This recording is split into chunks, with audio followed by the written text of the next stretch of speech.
And to confirm, any other questions anyone had?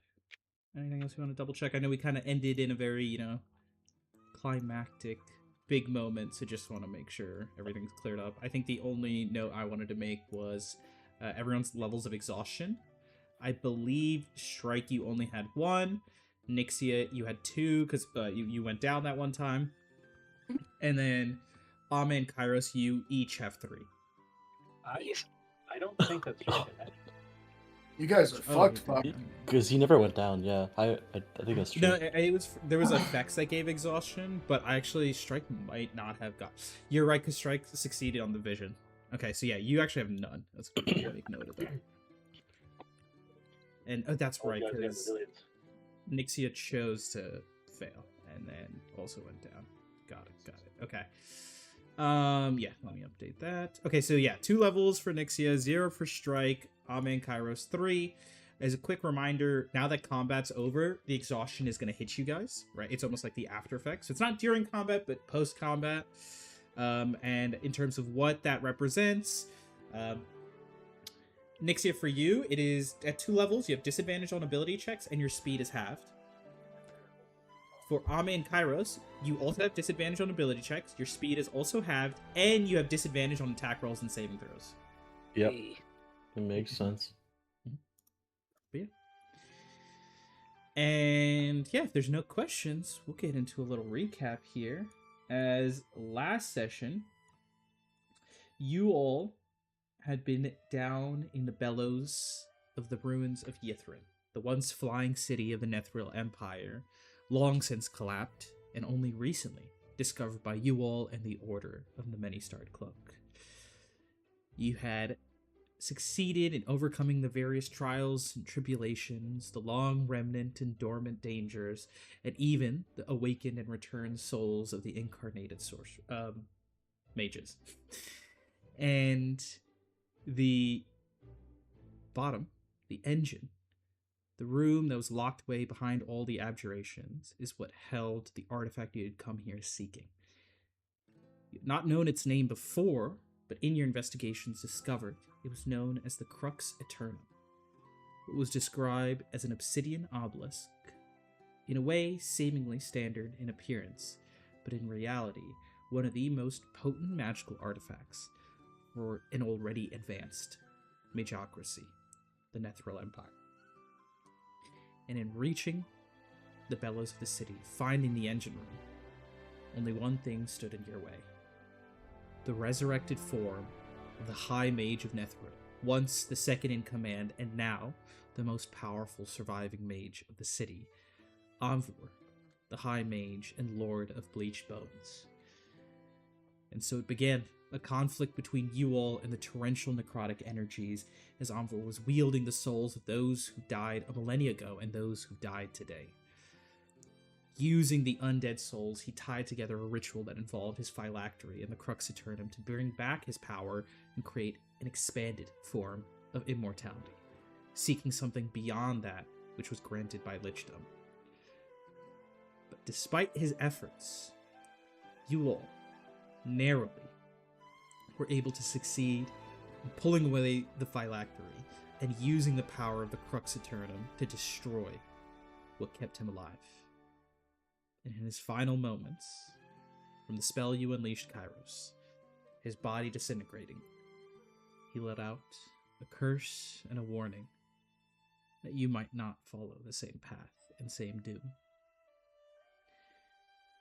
And we now find ourselves in that moment afterwards, as you feel the Crux Eternum's power, the obelisk's energy leaving you, Kairos.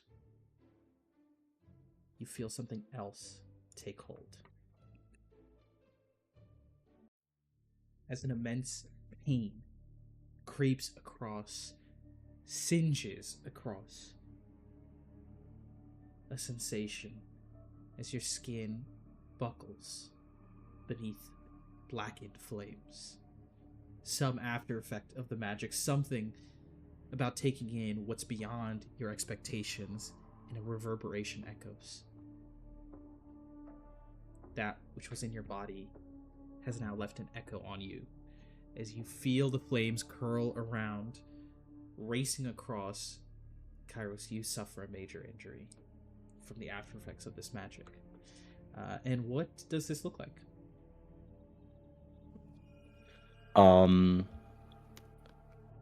Yeah, I would like to say it's like almost like a mirror image of V's burn injuries. So as like the fire kind of races across Kairos, he immediately goes onto his knees and like kind of realizing the pain, and he just kind of like soaks in the trauma and the pain from everything that V has experienced, and all Kairos can feel is guilt. And in a way, as he kind of feels that more and more, the flame becomes brighter, and then it completely engulfs his. I think V was on. It was on her right side. So for Kairos, it's on his left side, his face, his neck, and then going downwards.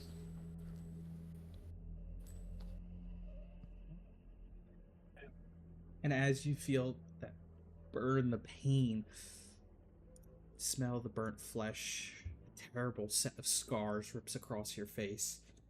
And on the other side, as you begin to feel control of your body return, Amfor now gone, his magic no longer holding you. Your senses return, but a fatigue starts to take hold. The storm you were holding back begins to fade. And I'm going to ask Ame for a quick charisma saving throw as this energy departs. Do I have disadvantage? Because I will say not yet. I'll give you a flat roll for this. Yeah. Okay.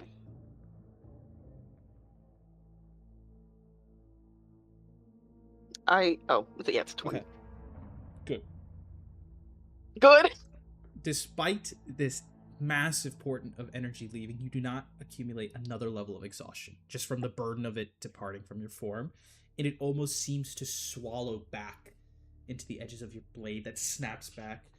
And it's just, you just feel the senses return, right? You were deafened, you were blind, and you hear the snap of the metal, that kind of ringing out as the blade sinks into some of the like metal glasswork here.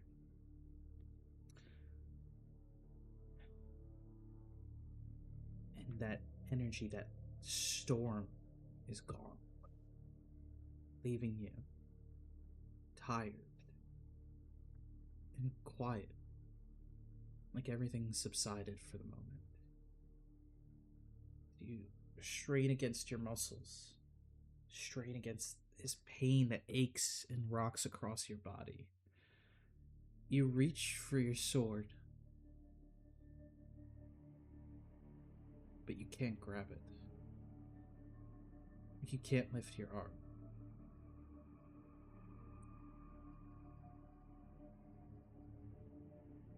And you look down on me. The hand that wields the blade is no longer there.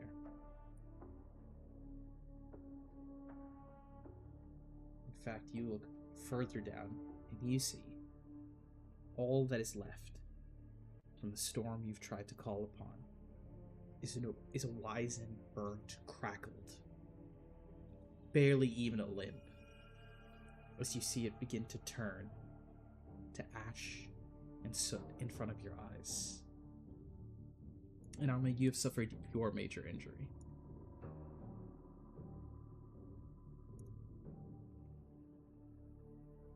You've lost your arm. God damn it. Like, it's just gone? Like, It's what like, the?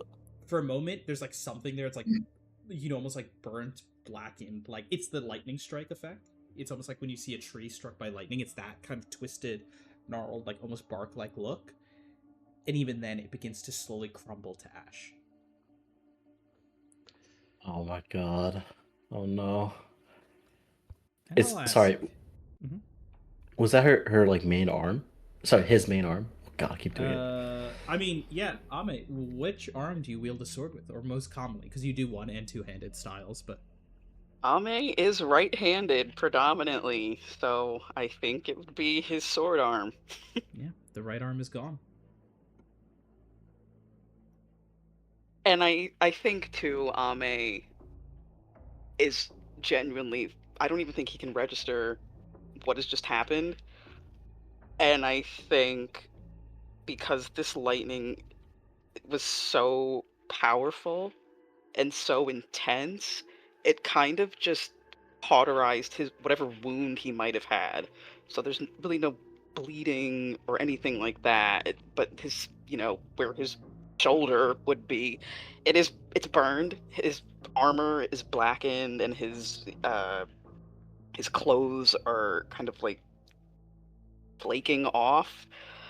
And I think Ame just sort of feels this really intense anguish, and that none of you have really ever seen him before. Ame's pretty collected guy, but I think he just sort of falls to his knees, gripping his shoulder where his arm would be, and just starts wailing.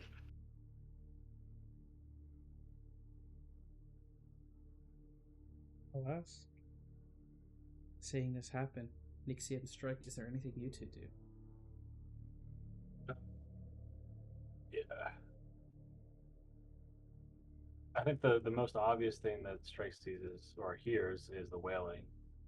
So he'll do cursory glance around everyone else to see where everyone is, um, and kind of run up to Ame, and without really having too much else to offer, thinks to pull out one of the alcoholic um, healing potions to see if maybe that's some take the edge off a little bit.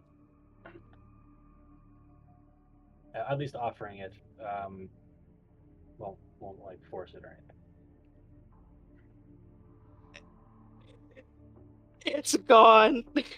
It's gone. And Strike, as you run up to Ame, I think Ame honestly just swats whatever if you're coming at him, he's just gonna instinctively push you, or whatever it is you have in his hand. He's gonna try to like swat you away, and he's still holding his arm, just again wailing, it's gone, and he just sort of falls over onto his side, just gripping his body, trying to feel for something that was literally just there a moment ago, that's not anymore, and he's just inconsolable at this moment.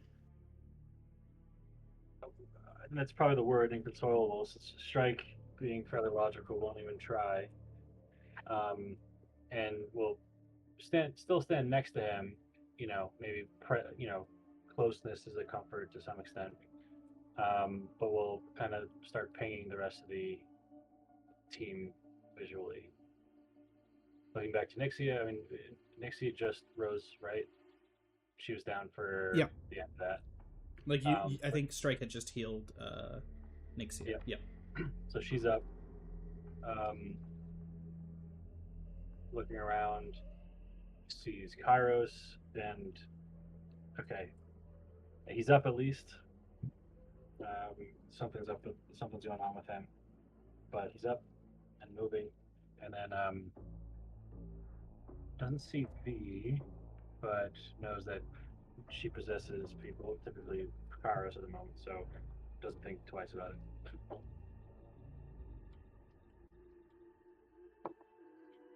Okay. Shrek, as you're trying to help Ame and you're taking stock of the situation, Nixia and Kairos, is there anything the two of you do? Kairos, you're still on the other side, but you're visible through the gateway. I think. Go for it. No, go for it. Okay, I'll go first just because it's short. I think Nixia is grabbing her arm uncomfortably, and just like her gaze shifts to the ground and she's biting her lip. She doesn't really know what to do in this situation. She can't. That's it.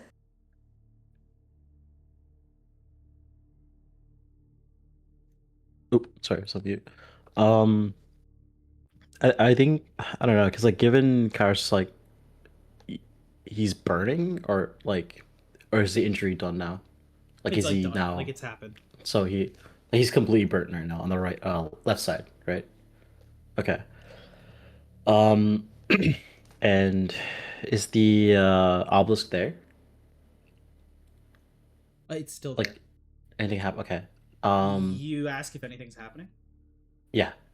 I think Karis is like looking at it on his knees, muttering, like, I don't see it, I don't feel it, I don't see it, I don't feel it. Like kind of looking at the obelisk for an answer.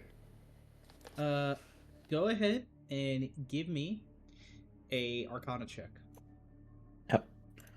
I was like, because since it like showed me the universe or something, so I'm wanting more answers. 22. Oh, 22. a disadvantage. A disadvantage, right? Yes. Let's roll this Yeah. at disadvantage. 18. 18. That is enough as you realize various esoteric, almost like primal runes on the obelisk are glowing. And you realize something's still active. And looking around, you recognize there was spaces within the void where the undead souls were passing through. They were going through the phylactery, but they were kind of following a route. And all along, you see runes light up. And even those outside, you see all sorts of magical symbols light up all throughout the engine room, all tied to the ritual. But Kairos, the phylactery is gone. It's destroyed, Omnivore slain. So why is everything lighting up?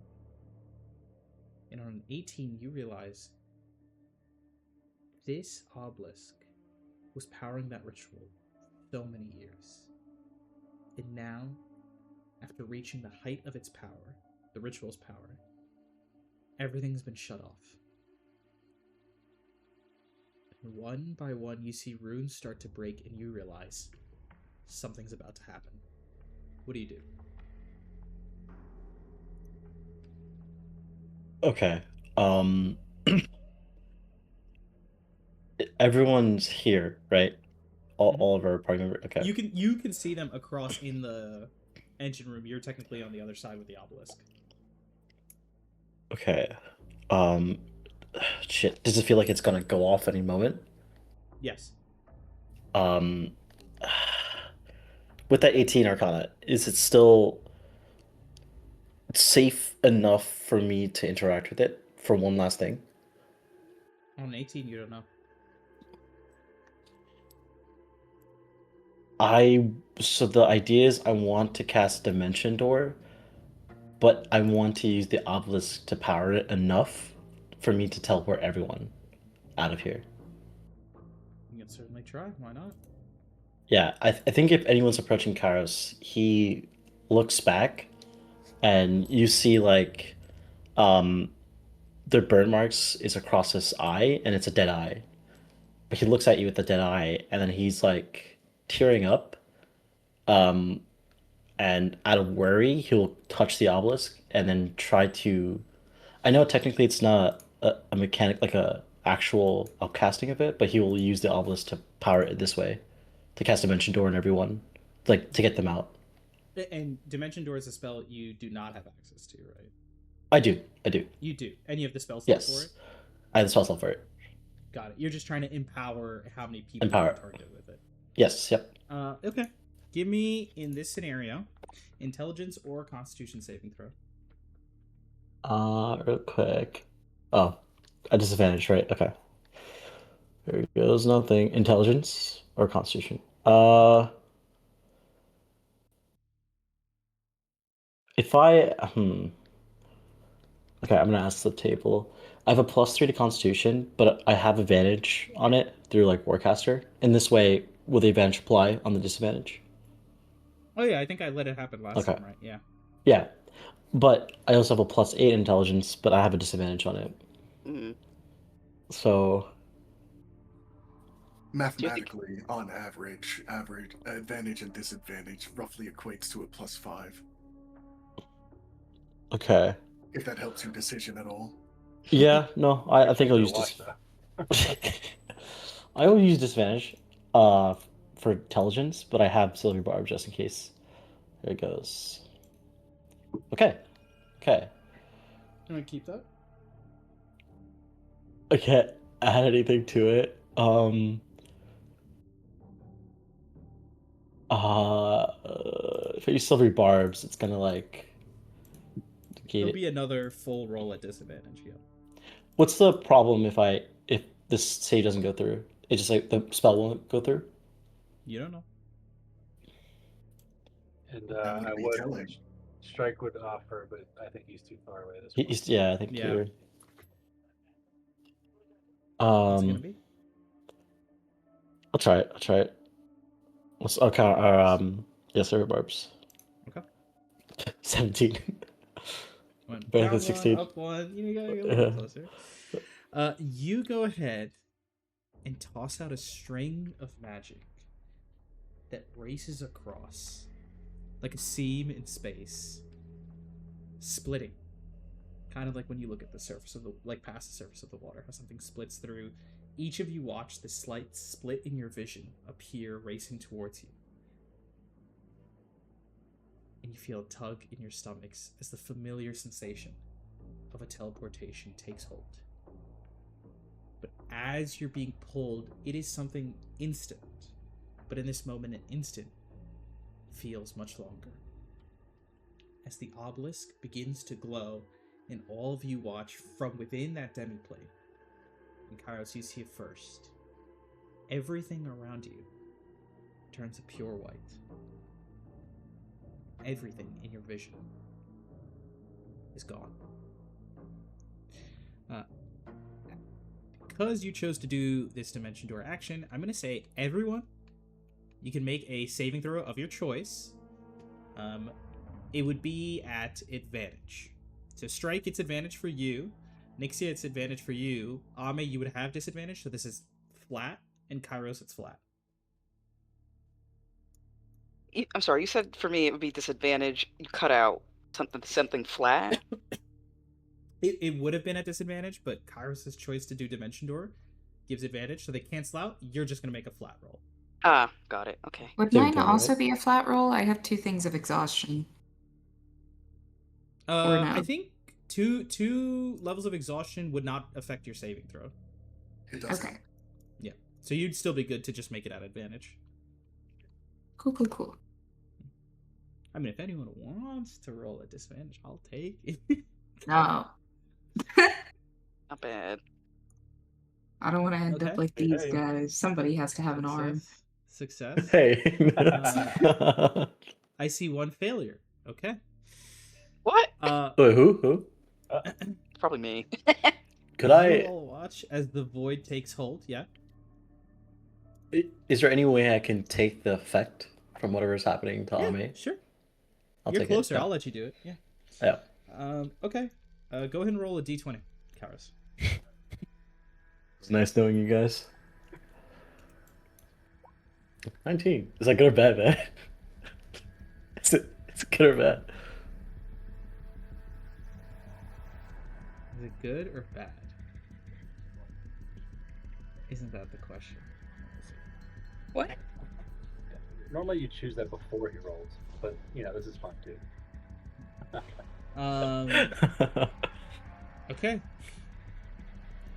That's funny. You get struck as all of you begin to fade to the other side, and you wake up after a momentary, again, pull the stomach, that sensation of teleportation. Karis, you're hit with something a little different. Something deeper. Something inside twists as if it didn't quite make it fast enough with the rest of you. And you're going to suffer another major injury. Oh gosh. Yeah. And this is also because you tried to use the pillar, by the way. Yeah. Here. Kairos, you are going to now take, on top of what you have before, you have major cardiac damage. My heart. Gosh.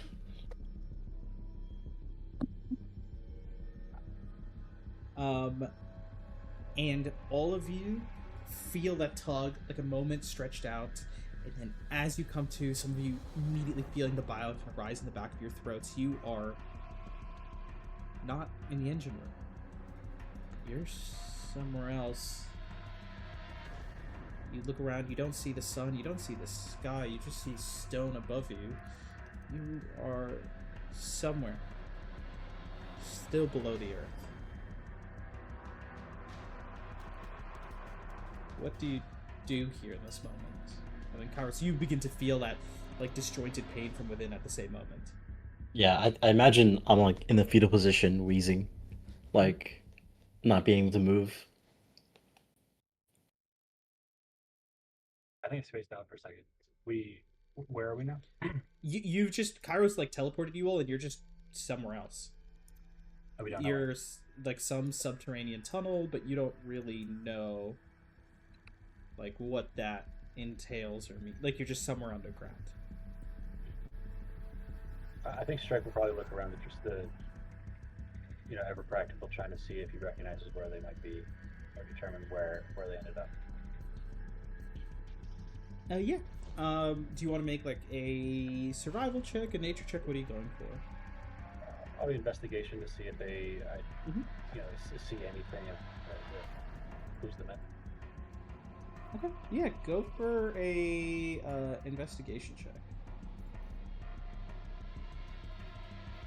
17. That is a success for Strike. You take a look around you. You look at the stonework, the types of minerals you're seeing. Some of the signs below. This is not something carved. You can see the jagged edges. This is natural forming, something subterranean. You kind of taste the air. There's a certain level of like damp and earthiness here that you've experienced before in the underground.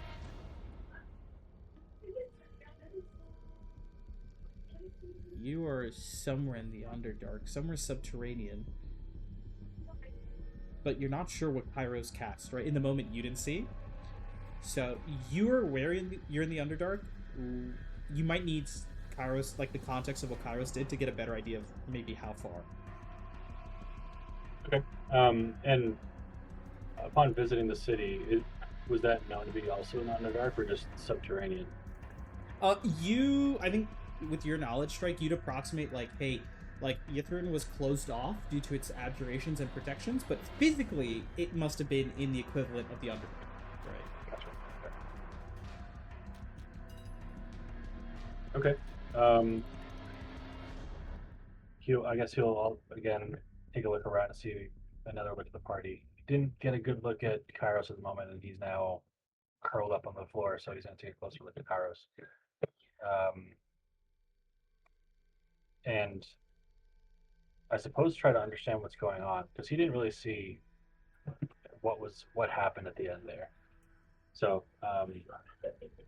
maybe ask some basic questions like what's going on, what happened, and clearly kind of visually inspect him or take a look otherwise to see what's happening. Visually, obviously, you see some of the damage.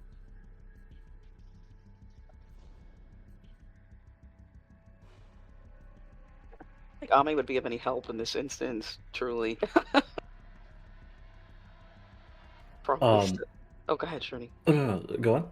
I was gonna say for Ame, he's probably still in like this sort of delirious state. Not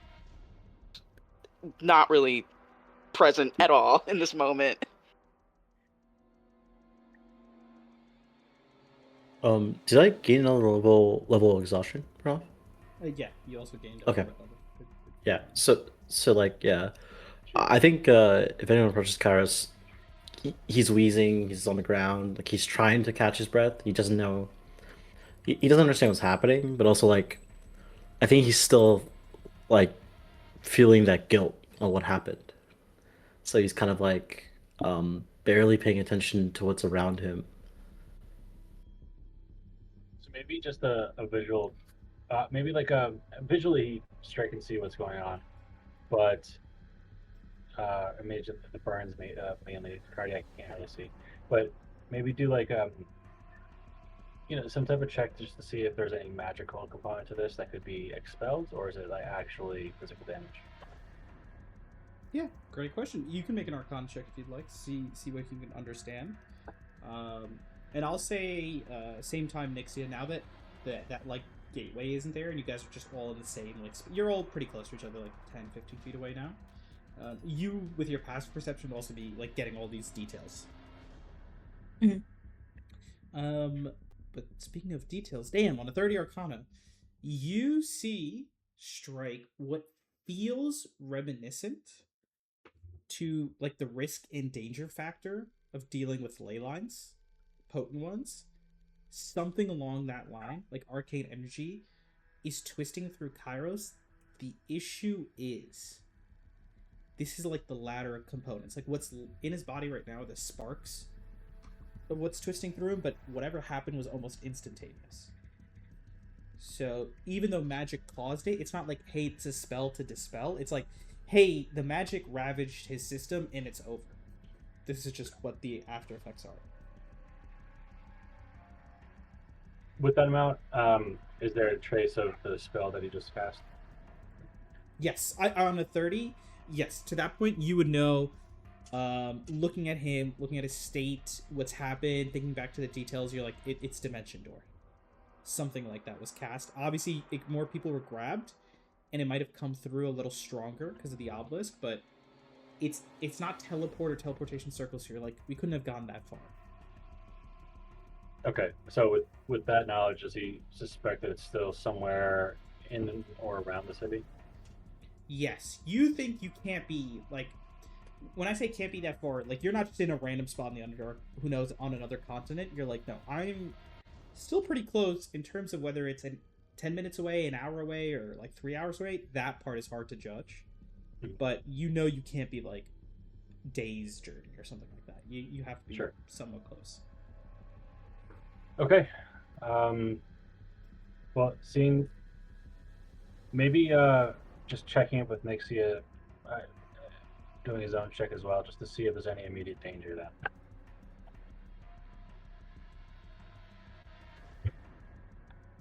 What is Strike checking in with Nixia about? If there's any immediate danger, I mean, he mainly just kind of maybe visually kind of glancing, seeing if she's picked up anything. I mean, he'll also do a. He's not very good at perception, so maybe a nature check. Bless you. Thank you. With that said, might sneeze half of the way. Can I make a perception check? I know I got the stuff that Strike got with my passive, but anything active.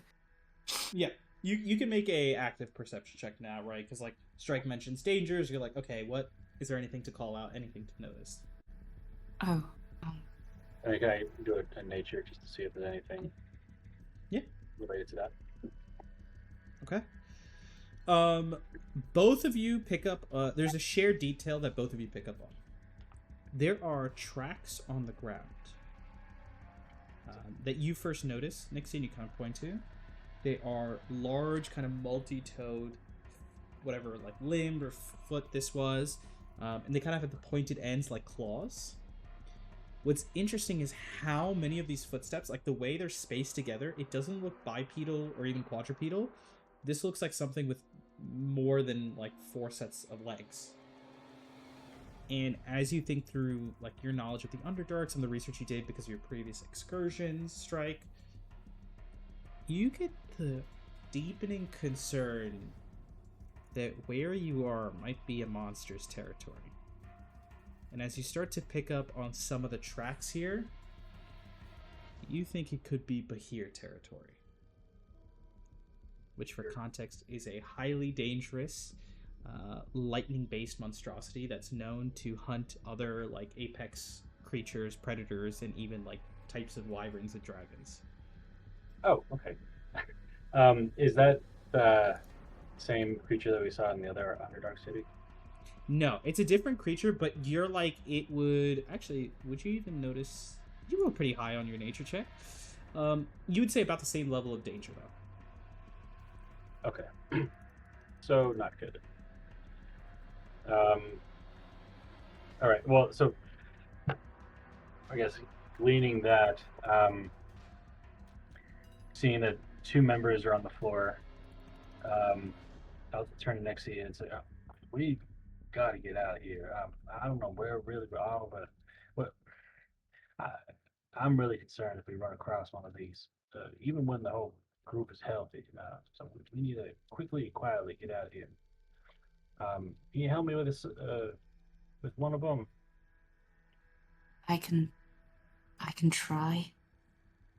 Uh, Hey, fucking, I'll go to Kairos, I guess. all right. And as you get closer, I'll kind of call over to you again. Hey, do you know if B's in there? I beg your pardon? Have you heard of V recently, the last couple of minutes? I think maybe she was inside Kairos for a bit, but I haven't heard from her. I can ask. I haven't seen very much. I was unconscious for almost all of the fight.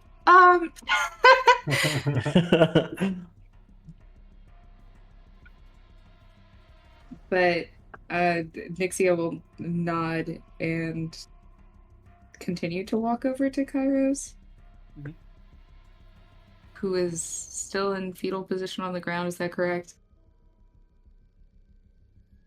Yeah. Okay. You can hear like the hyperventilating breath, right? The very like shortness of like the breaths he's taking in his air.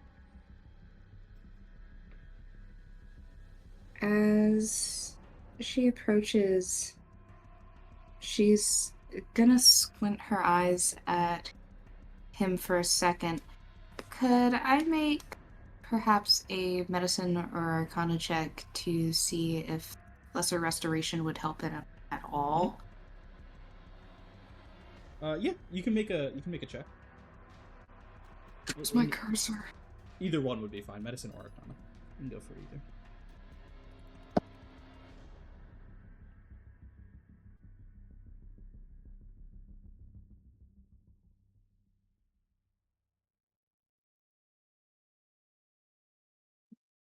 Can you guys still hear me? Yes. Yeah. Okay, my entire screen has gone black. Oh, what? I see my cursor, but nothing else. Oh, weird. The darkness has taken you. It says that I'm on Google Chrome. I can Alt Tab and see my tabs that way. But I cannot interact with any of them. So I think it might have frozen up. If you want, you can roll a physical dice and just let me know what you got, and then if need be, you can restart afterwards. Okay, I'll do that because I would have to double check my modifiers, but I do have a D20 right.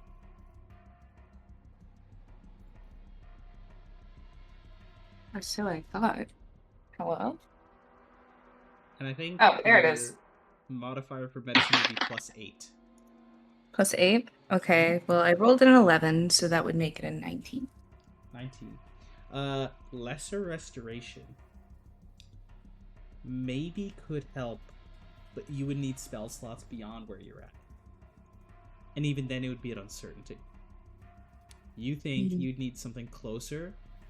Greater restoration maybe could work, but as you look at Kairos, you first of all see his face, and it's horrible burns that stretch across. And you can hear the lungs, and you can tell the kind of respiratory damage he's taken, right? Like, all the damage within his, like, seemingly, it's like his vessels, his heart, his lungs.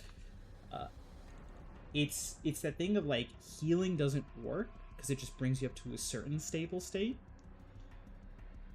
But this is something where it's, like, it's such heavy wounds.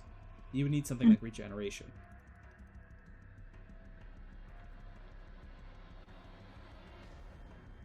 You see. And that's the guaranteed option. There might be other things you can try that are not as 100%. But yeah, it's pretty bad.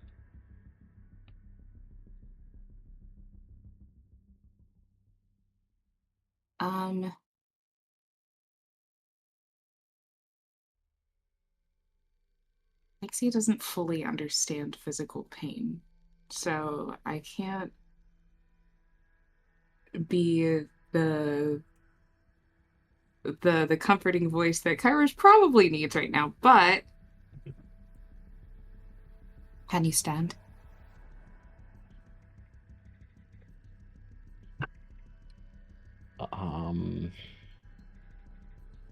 Yeah, I think Kairos will respond like kind of catching his breath, like at like a certain rhythm where he just can finally say a word, and he'll say, I think I could, but I need help."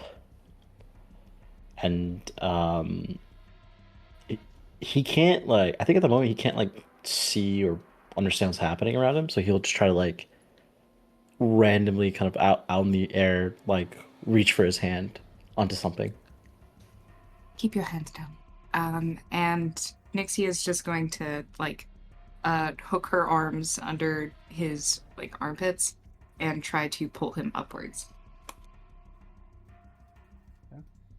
No check needed. He's incredibly light and weak, so Ouch. you can pick him up. But yeah, you're able to pick up Kairos and help start kind of pulling him along. And as the two of you are moving, Strike, you're gonna help Ame out, right? Right. I'll kind of with the submergency grab him, kind of lift him if he's not standing, kind of lift him up to his feet. Mm-hmm.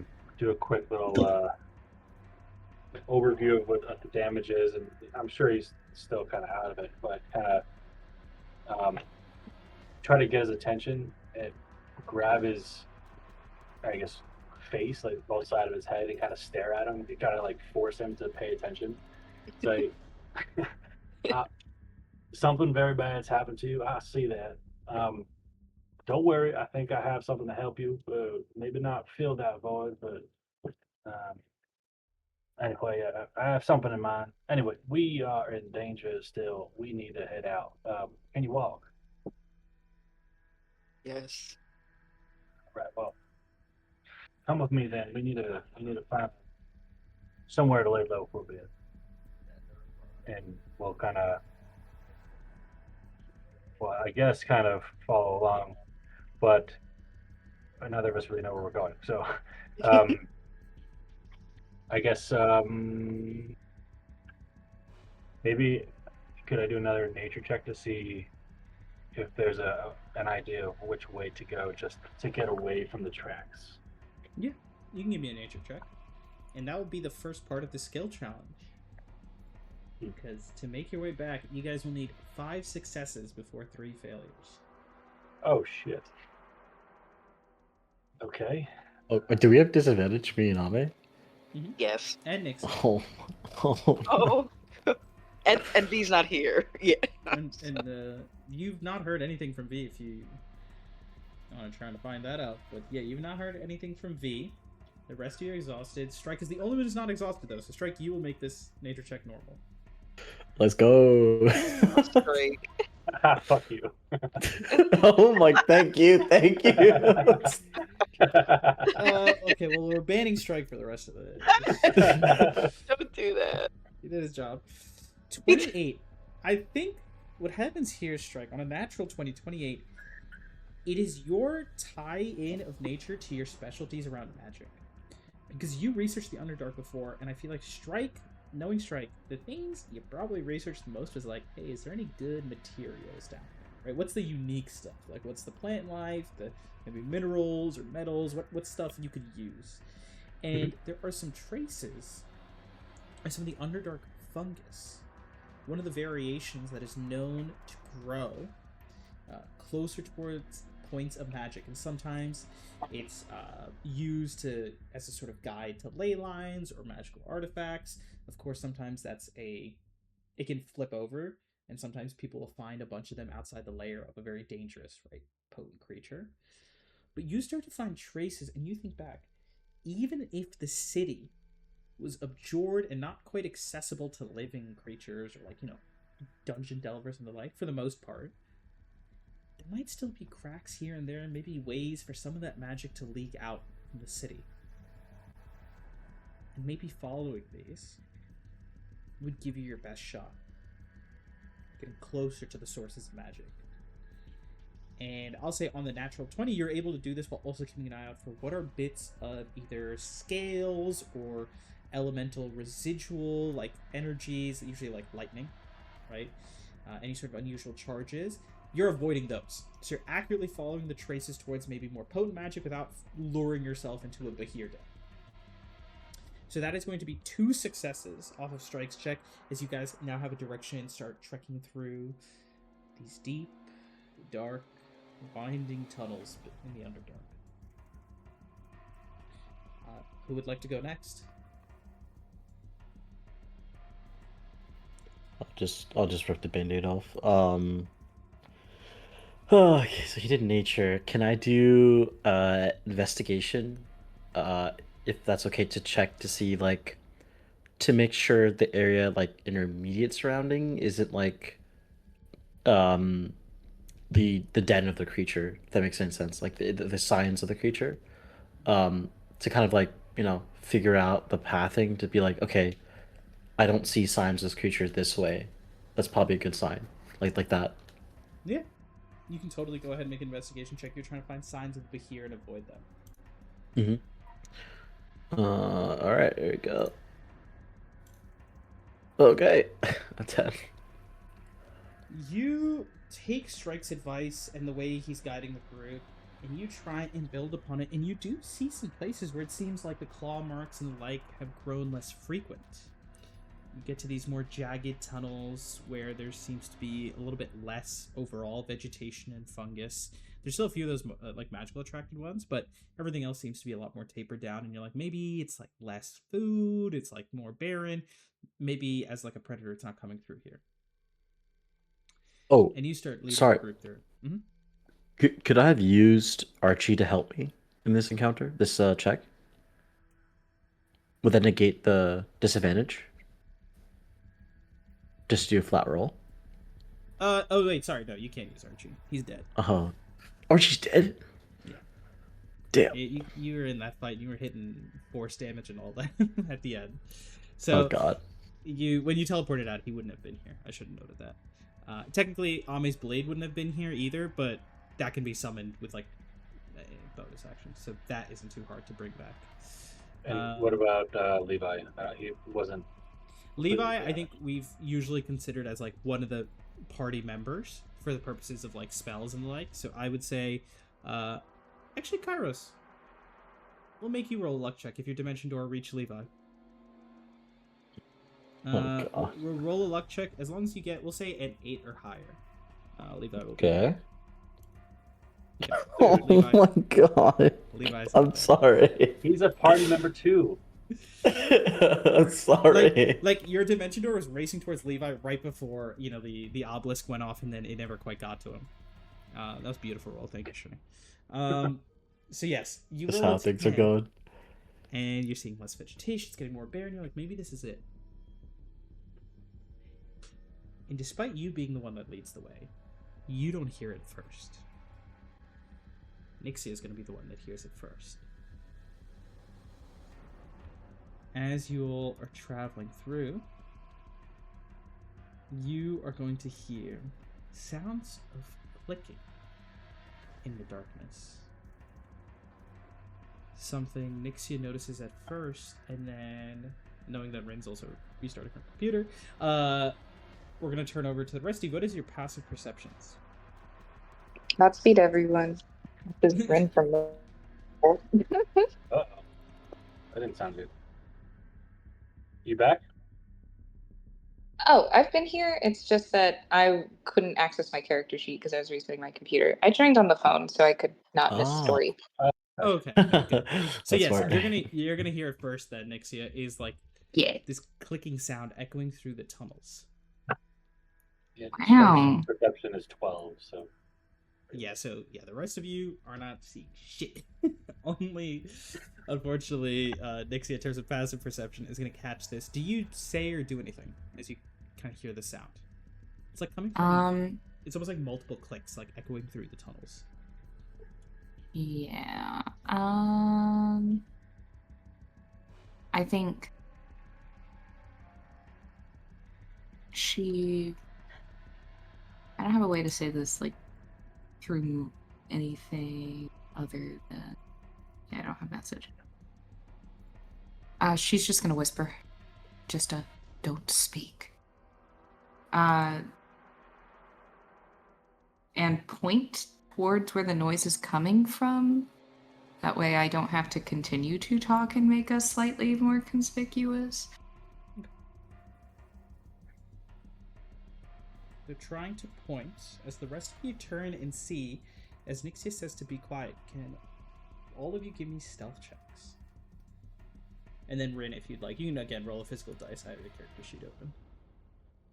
I'll The manipulate computer's back up. I'm on Okay. my computer right now. Perfect. Then you can all roll stuff. Hell yeah. that's This would be a disadvantage. it's not actually heavy armor. Still need to figure out why that's doing. No, Wow. 24. I'll manipulate my density to get an advantage, which just cancels out. Yep. Come on. All right. Oh god. I rolled an intake, but it was a 9. 9. Okay. So multiple of you hear Nix's warning. Karis, you are like, oh, time to be quiet. Immediately stumble, hit the ground, start coughing. Ame, you turn, but you're like unsteady, right, with one of your arms missing, and you stumble back, and you hit the wall. Not too hard, but because of your armor, it kind of rattles a bit. And interestingly enough, it is Strike in this metal armor just stops moving, almost mirroring Levi. In that moment, you're just full robot, like holding your position, and you tilt your head. The clicking continues. It almost starts to spread in echoes. And something familiar in the darkness peers towards you, Kairos. With your dark vision, you can see this in Ame as well.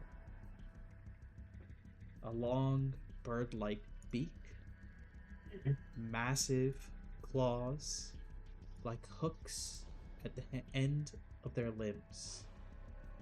Large, muscled I hate you. bodies, like hide. As a pack of hook horrors is in these tunnels looking for prey. And as they click through,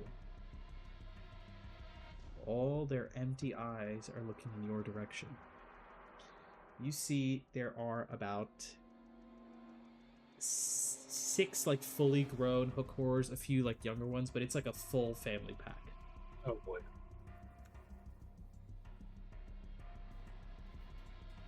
How? Just real quick, the environment that we're in. How is it? A tunnel or is it a cavern?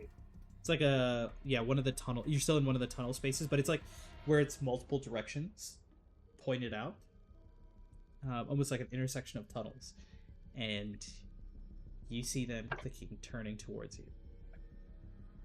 How big is in that space that they're in? How big is like the amount of space? How big is like the passageway between us and them?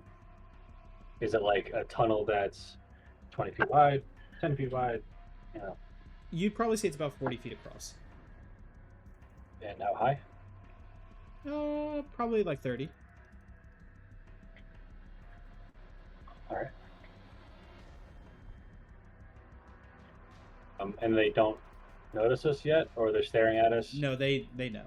They see. Okay. Alright, how far are they? They're getting closer and closer and closer. Gotcha. Like they're not that far at all now. Maybe like 90 feet away. How do they find us? Is it by smell or like is it? Location. It is The okay. location. That's what the clicking was. And you realize all of you are heavily injured. low on there's- resources. As the clicks are getting closer and closer, their bodies hunching, ready to leap. Yeah, I have an idea. I'm just looking up the details. Real I quick, do- there's Uh-huh. one other thing in this tunnel. Because Strike, you started looking around. As you did, Nixia, you turned to look as well. There is kind of multi-hued minerals that stretch across the tunnel caverns. There's some of those little magical attracted fungus. But there's one other kind of fungus growing here. There's not too many, and this one doesn't seem to be the edible kind. But I'll ask everyone to give me a nature check. I'm going to eat you. This is like Baldur's Gate. Like, what's happening here? Ah! It gets worse. Actually, I got a 1, but it's not a nat 1 because I rolled a 2, -1. So, Nixie and Ava, you're like, no idea. Kairos, despite having advantage, you roll pretty good. But it is going to be Strike who beats the 20 DC and recognizes what's in this room. You see stalks of this, like, deep green fungus that ever so slightly seems to breathe, like shrinking and expanding. And you recognize this as something that is known to those of the Underdark as Bibberbang. A highly explosive mushroom. And you see all sorts of these green patches stretching throughout this like intersection of tunnels. Oh, does it extend around where the cores are right now? Oh yeah, it goes down almost all the tunnels that you can see.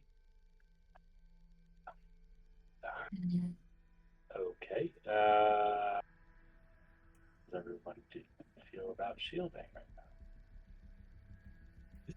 And I'll say in this moment, because they are about to leap, I'll say everyone can take one action if they'd like.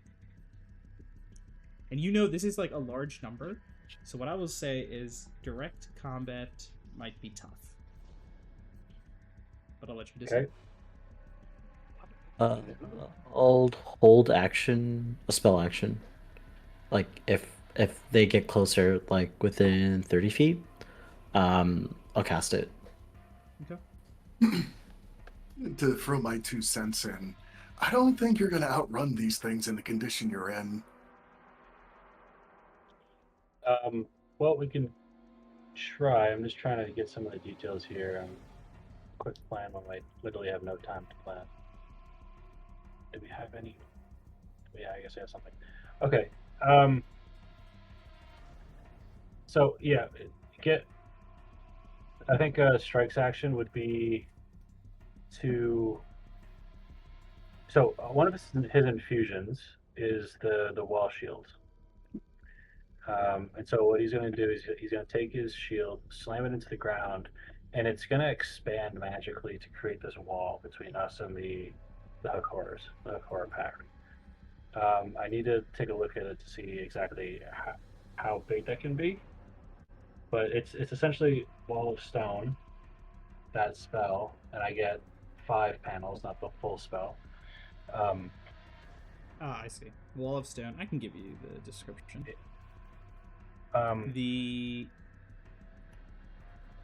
They're 10-foot by 10-foot panels.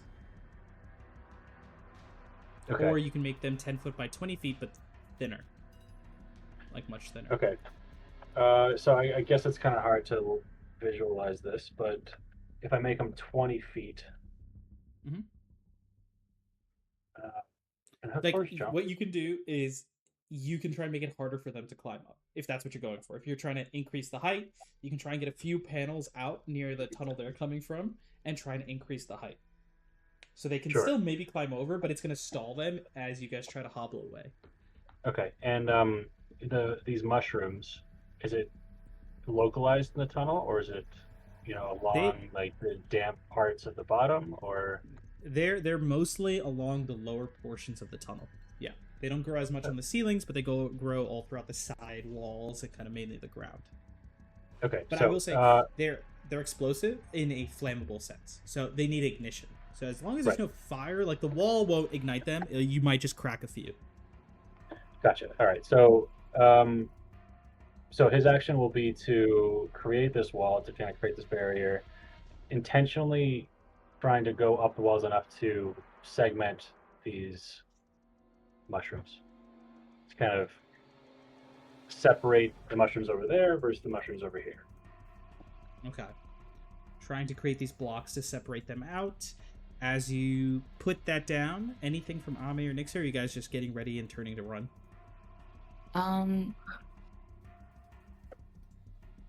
Question. There's 5 bodies here. Would all of our tokens fit within a 10-foot cube? Yeah, if you told everyone to group up, you totally could. Yep. I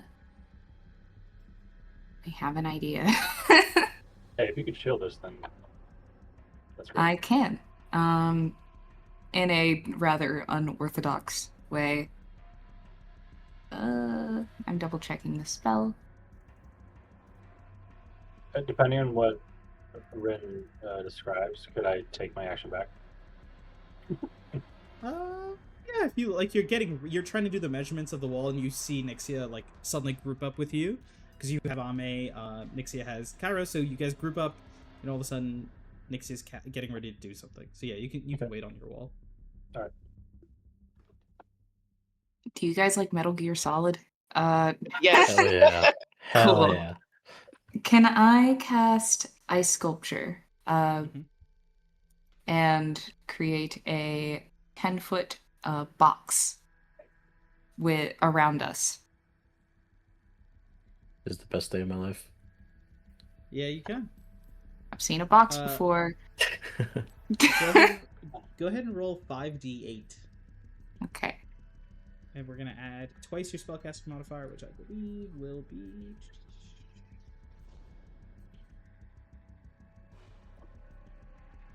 10. Okay, so it's gonna be 10 on top of whatever is rolled. Is this like damage dice? What's happening? 19. Yeah.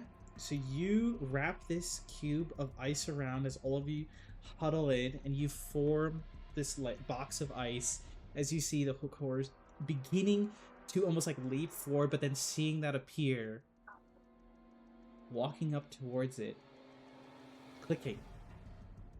Signs of confusion as they turn and twist looking at each other. But they're all now surrounding the cube of ice. One of them, a little curious, clicks a little closer and takes its clawed hand and begins to drag it across the ice. And what you realize is that because of the echolocation, the wall, the box, in their eyes, they just suddenly see a box with their echolocation, not you all. But they're like, food was there. Do we do something? But as and you can see them directly. And I will. Oh, sorry. Go ahead. Oh, it's like transparent ice.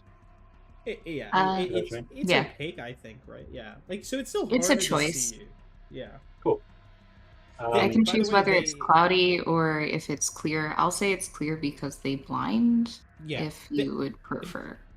Yeah, you can tell. Like when you see they have like the empty, like very much the eyes of like some of those cave dwelling creatures, where it has an eye, but it's fully milky white, cannot see, is not used at all. And so is this shield like an actual shield effect, or is it just like creating ice around us? I guess It's creating ice. It's literally creating ice, and it has its own like hit points. And you see as one of them drags their claw across, leaving a little like scratch mark across the layer of ice. how. I mean, does Strike have an idea of how strong these might be? You think if they all attack, the ice wouldn't actually last? Well, so he's doing a calculation in his head whether to wait. You know, all right, we have this great little cocoon here. Is he thinking that the group should wait, or weighing the possibility of like drilling a hole and casting produce flame out the side to blow it up? Like, is the group safe in there? Not at all. You know, against fire, it would be completely unsafe, unfortunately. All right. I like the idea though. Like you're doing the calculation, then you look at the ice and you look at Nixia and you think about every time you've seen Nixia close to heat and you're like, this is probably not good. But you're like going through the ideas when all of a sudden one of them looks up, clicks, and tilts its head down one of the halls. A few of the others do the same. And one by one, they start to peel back. And you hear something down one of the halls next to you. Not the clicking or the scratching of claws, but something stepping heavy in your direction. Jeez. One foot after another. Steady. Strong. Something pierced through the darkness of one of the tunnels.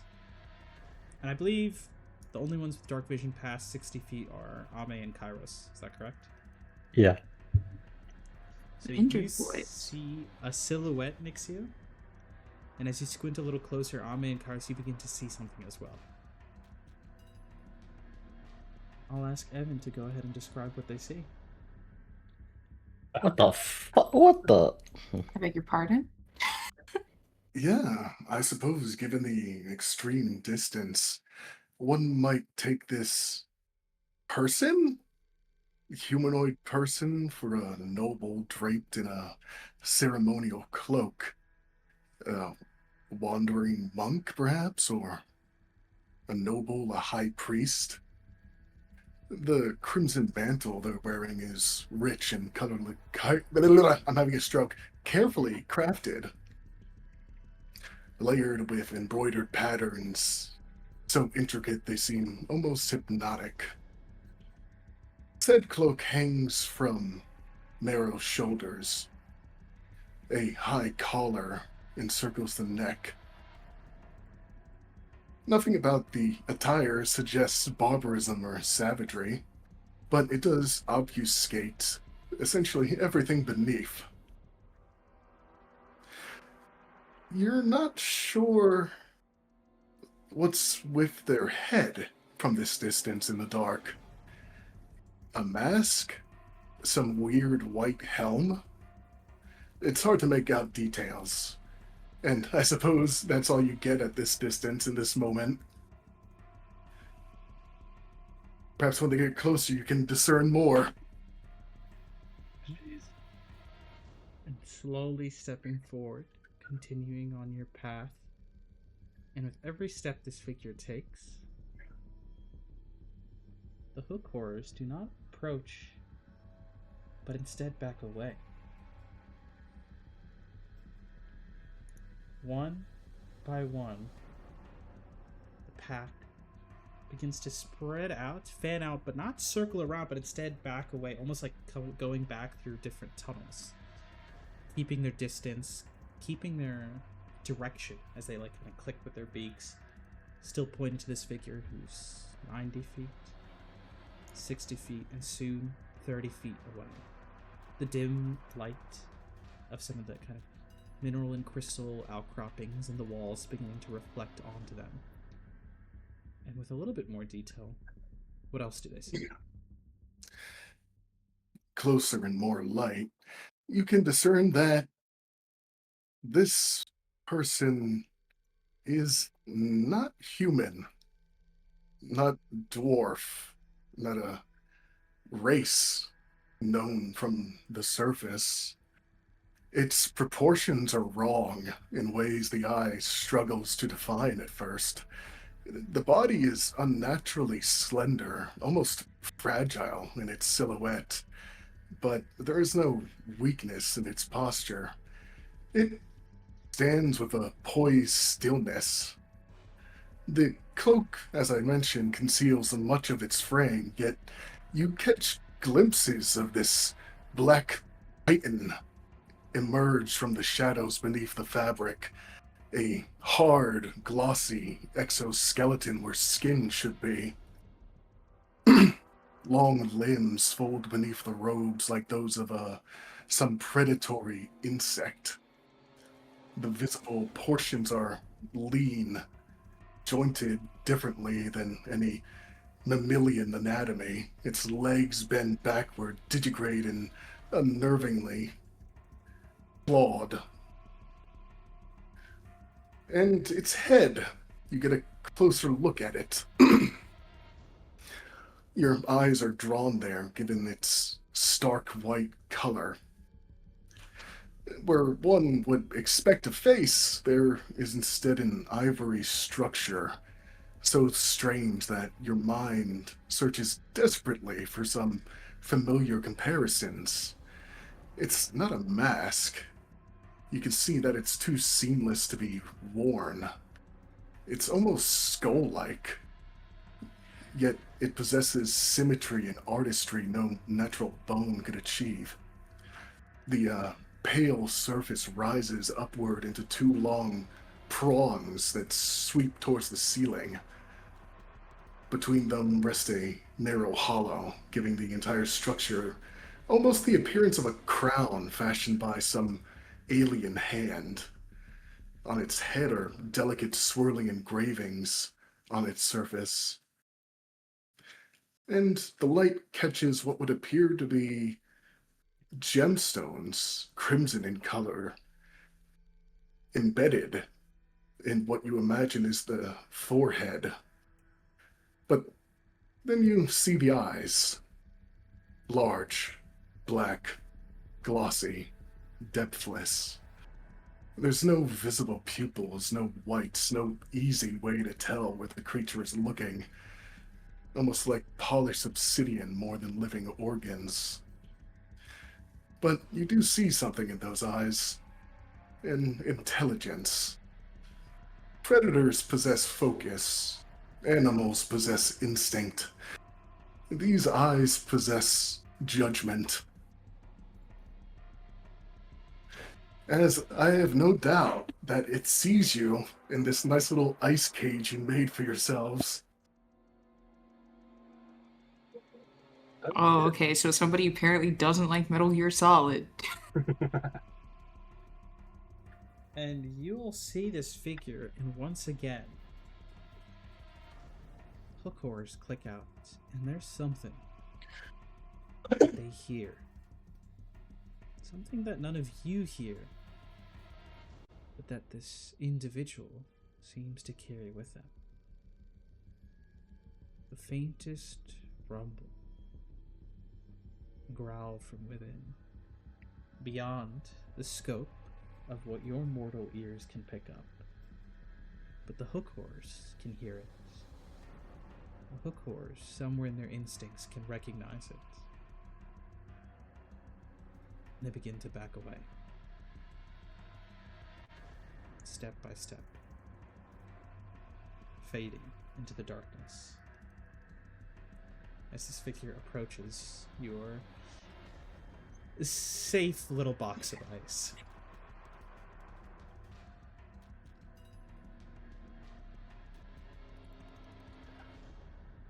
What do you want to do?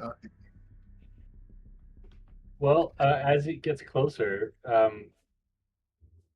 does Strike kind of? I mean, we heard the description, but I think there's probably more confusion, at least in what he's saying. But can you think about what that might be categorized as, or maybe like he's like the equivalent of a scientist. Can he like taxidermize? Like place this Sure. creature in a box? I'll post the art of the character that you could see them. There you go. Wait, actually? What? Oh, jeez. Okay.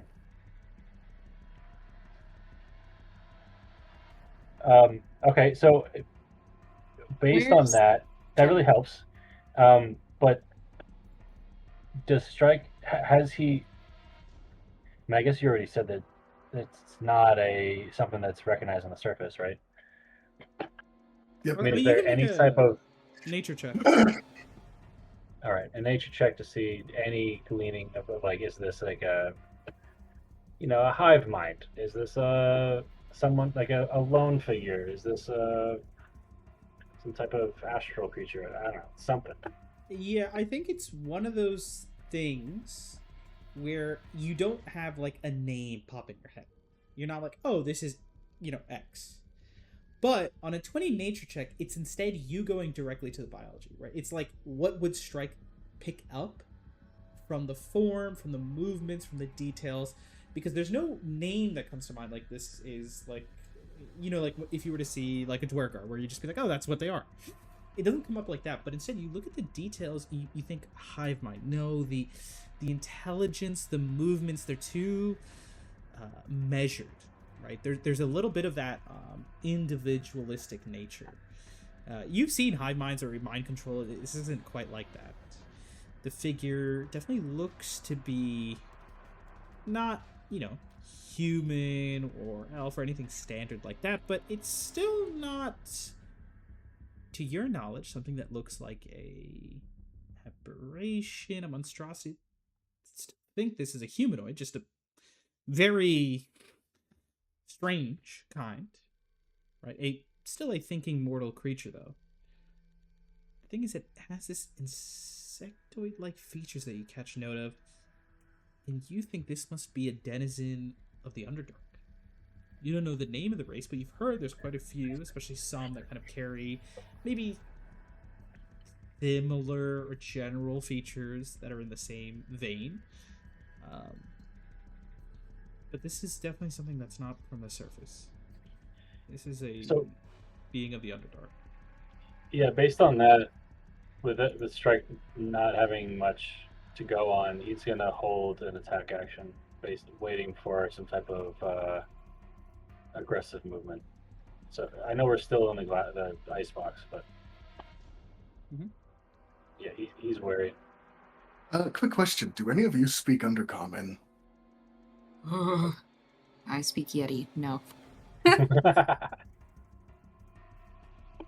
Yeah, if nobody I don't. speaks Common, then I suppose you would hear vocalizations from this creature. Something along the lines of Ikara, Shipundan, Chika. I love Cult of the Lamb.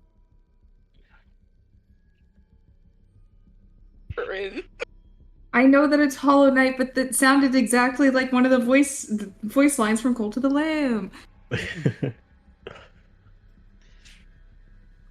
Yeah, you will hear this, and I believe none of you have any translation features, anything like that, so just no react. Well, there's reactions from you, but none of you look like you understood what just was said.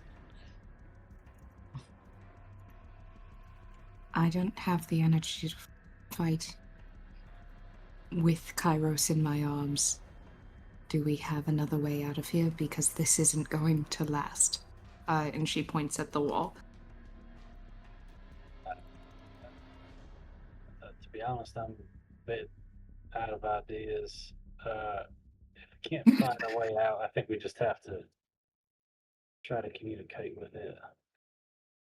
Do I hear them whispering amongst themselves in common? Let's hear. You can give me insight or perception check, because they are behind the ice. That's the one thing. They might be able to keep their words hidden. Sure. 12. You can see their mouths moving. You don't hear what they're saying.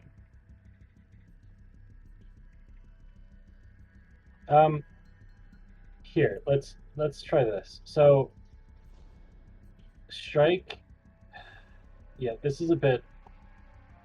If he knows, I mean, with an agreement with Nixia that we really can't fight our way out of this, there has to be some way of getting on this creature's good graces. So, he's going to, gently prop Ame against the wall and use a charge of his armor to cast Disguise Self on himself and assimilate to what this other creature looks like.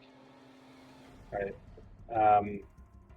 And then start making general gestures of respect and or minor submission. Okay. I'll call So this. kind of, yeah. So kind of look, I look like you, and let's, I'm not a threat. Got it. Now, making yourself look like this individual might be a good thing, might be a bad thing. I'm gonna ask, Evan, is that a good or a bad thing for your character, seeing somebody that looks like them? It well depends. Are you trying to look identical to me, or just roughly similar to what you think a species looks like on average of me? Well, I'm looking at you through like this blurry, somewhat blurry ice. So I'm probably not going to get it exact, but you're the only example that I have, so I'm probably going to be pretty close to you.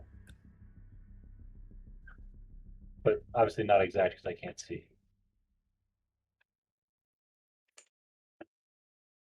So just like somewhat similar, like as if they're from the same background.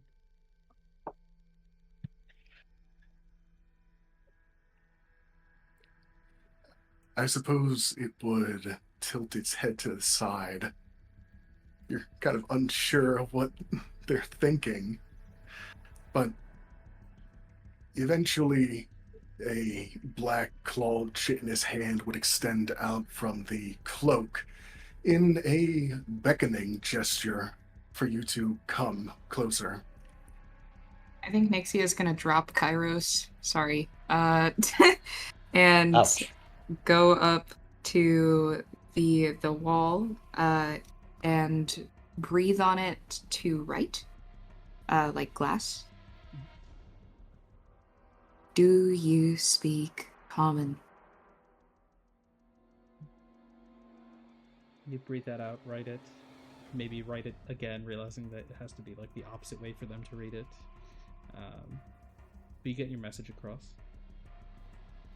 Yeah, it would come closer to inspect your message before speaking in common. I do.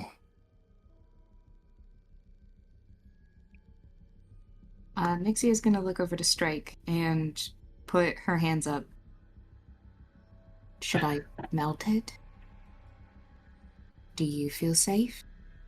Or should we exchange messages through the wall?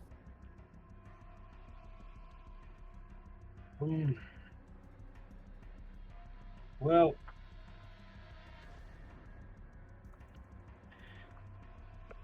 to be honest, we're kind of cornered here. I'm not entirely sure how successful we'll be holding out if this creature wants to attack us. This ice isn't really, it's a temporary barrier. So, here, why don't I get ready? Let me get ready, and um, he'll just. I mean, Strike will just kind of prepare a spell. Not necessarily. I guess. Yeah, I don't want this to come off as aggressive. Um, but he'll kind of prepare a spell in case something happens. Is that possible? I mean, it's not like winding up with a sword, right? It's kind of like preparing something. Yeah, the only thing with spells is, right, because how they work, you can prepare it, but generally it's like if you don't use it, the spell slot still gets used up, right? Because you're almost like charging it up all the way and then just deciding to fire it or not. Prep a cantrip. God. You could do, prep a cantrip, and then even if you decide not to use it, it's not like you're wasting a spell slot. Okay.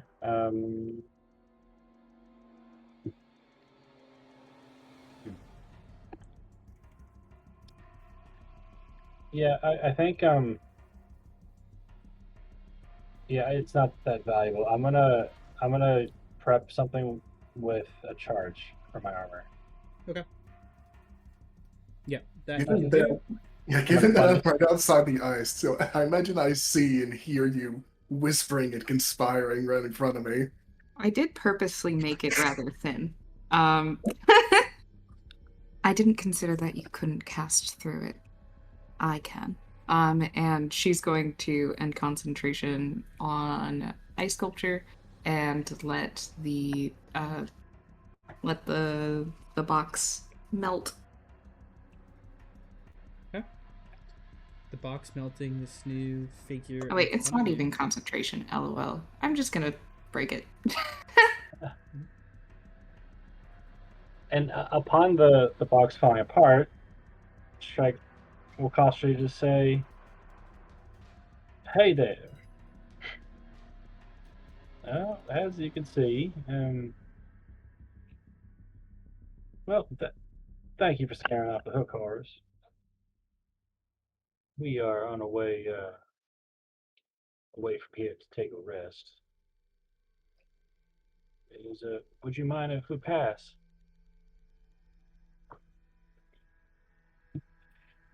It is quite odd to find surfacers all the way down here. What is your purpose?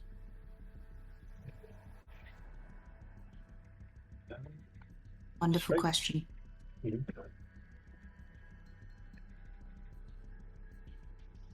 Look at Kairos. Still on the You are ground. the reason we're here, right? I mean, sorry for dropping you, but Uh, I would probably say, man, I want to be more helpful, but you see Kairos talking to himself, having a conversation. Um, and he's like, the topic is about meat, and when was the last time he ate it? And you see him kind of like rambling on about like him having chicken. So oh, yeah, Excellent. yeah, yeah. our our Y appears to not be of stable mind at the moment. So I hope and I'm not sure will suffice. And to add on, Strike will say, we were in a nearby cavern. Not sure how far away we are, but we likely headed towards that again.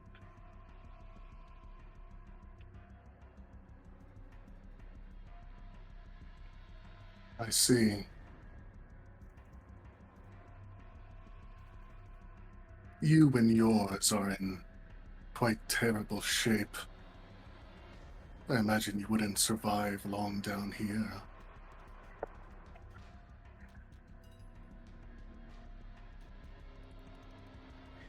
Would you like assistance? With Me accompanying you until you find yourself in safer territories. I'm intending to head to the surface. Perhaps you could guide me there in exchange.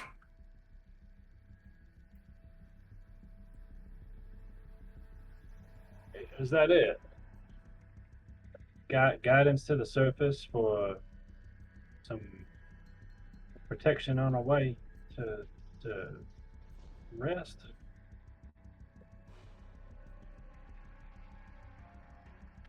Yes,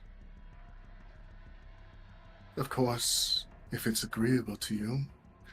Perhaps an exchange of information once we find ourselves in, well, as I said, safer territories. Okay. In the spirit of transparency, is there a reason why you shouldn't go to the surface? You in particular. Strike obviously isn't very uh, why he's not very great with social situations, so he's literally asking a question that he will not be able to understand if he's telling the truth.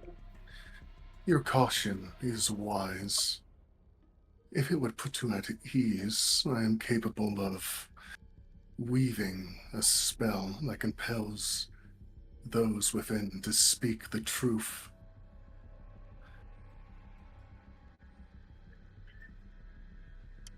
We're Yeah, we're familiar with that one or something similar. Yeah, I think that's a great idea. And despite Kairos's condition, Strike will kind of kind of like comment to him as well. But hey, Kairos, if you could just help me keep an eye on what spell this might be, and he kind of gesture to this creature to cast it. I advise you don't fight the effects, otherwise I shall assume you're lying to me. And then they're casting Zone of Truth.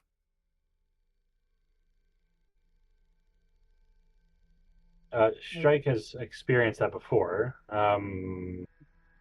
Does he automatically recognize what that is, or should do it? I think Strike, you do have familiarity with. So I'll say you don't need to roll. I think Nixia would not need to roll because this is technically, I think, a spell that you also have access to, right, Nixia? Yeah. So both of you would know instinctively. Kairos and Ame, if you'd like to roll Arcana checks at disadvantage, you can. If the chicken convo is too strong, you can just not roll to you. Oh yeah, no, pretty much what I was getting at is just like, just fail the save. Don't even try and fight the effects. Let it happen. Otherwise, I'll assume you're a liar. I'm not gonna roll. There's no point. Yeah, you just kind of let whatever's happening happen. You're just sitting there like... Ame's out of it. Yeah. He's like, I'm done for anyways. My life is over. Kairos is on that chicken grind, also Yeah. does not notice. Yeah. So I'll say, yeah, Strike and Nixit. If you recognize the spell, you can choose to purposefully fail to be a part of it. Nixie doesn't really lie anyway. Weeball.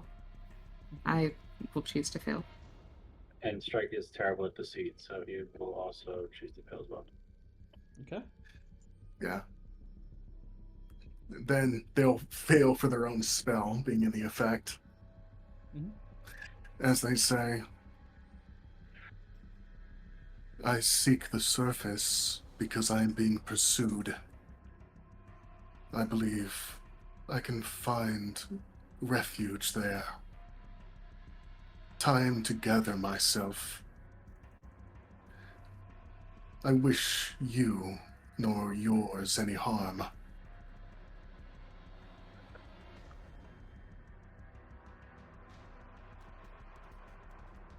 All right. I think that feels odd to be so agreeable so quickly, but I believe I trust you for the moment. What I is do it? have a question in turn. Oh, Are sure. you affiliated with the Unshackled Mandible? Well, I have no idea what that is, so I assume I don't. Wait, have we heard that, Prof? Unshackle. Okay. Nope. You all are like, never heard of it. Don't know what that is. Got scared. That was Nixia's. Oh, not Nixia.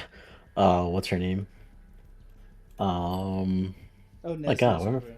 Nesna, yeah. No, that's not what they're called. Okay, thank God. I've also heard of it. The question was specifically, are you affiliated with them? And from what Well, Can't be affiliated with it, don't know. yeah, I think that's they an don't seem to be emphatic a part of no. it.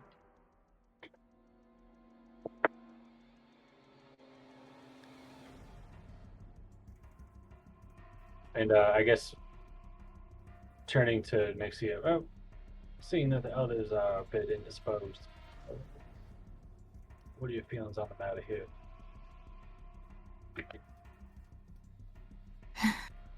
Seeing as we are bound by honesty, Oh, what are you being pursued for?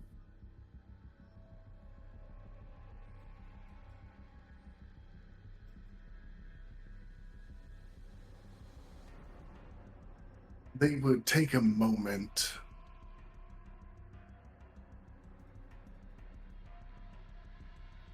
contemplating their answer, before they say. In part, a political assassination.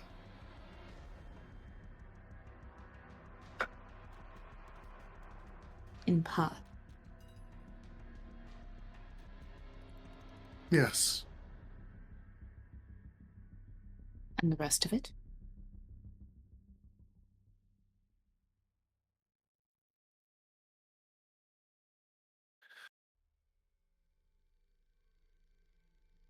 They would casually end the spell with a wave of their hand.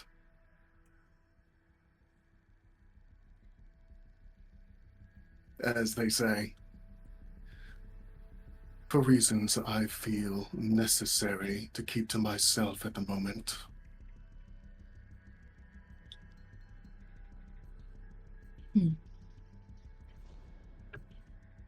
Well, unfortunately, you just made an easy decision a bit harder. But the comments you did say were truthful, so I do worry that maybe your whatever is pursuing you might find us and turn, but well, at the very least, we can keep this arrangement temporary. So I still agree.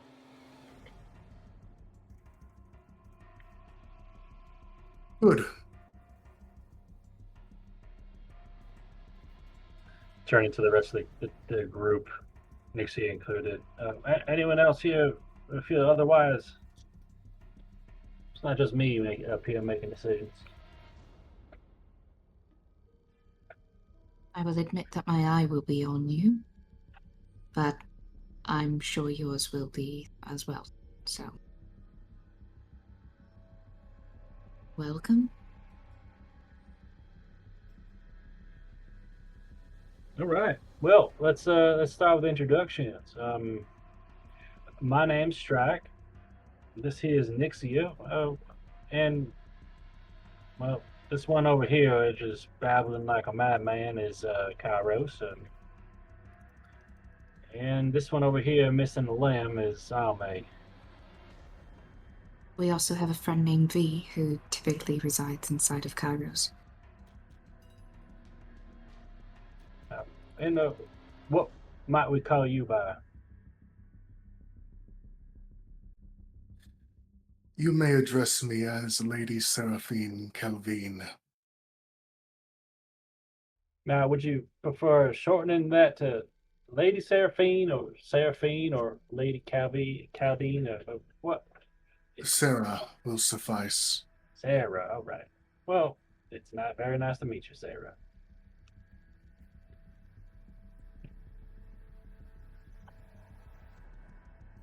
Oh, likewise.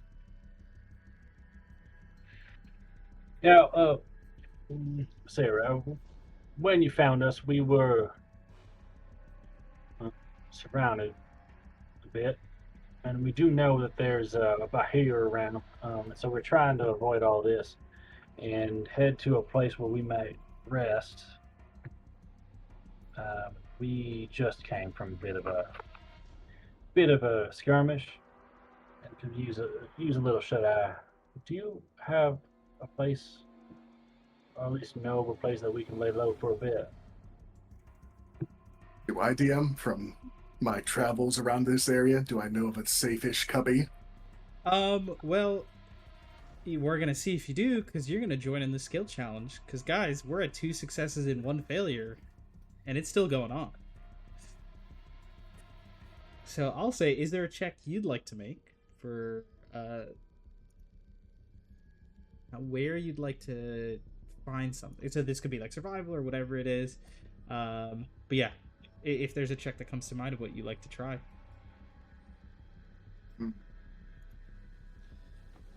And real quick, PK, I mean, in your mind, is this skill challenge heading back to the city or heading to like out of the danger area? Back to the city. All right. So getting out of danger would just be a part of that, right? It's like keeping out of danger. Gotcha. All right, so that helps. Yeah. So yeah, anything you'd like to make for Seraphine? I suppose they'll just pick a direction and start walking. I suppose they would have, some experience or what have you, having lived down here. But yeah, I suppose look. I'm not really sure what to tell you. What kind of check you want? I suppose you can throw something at me.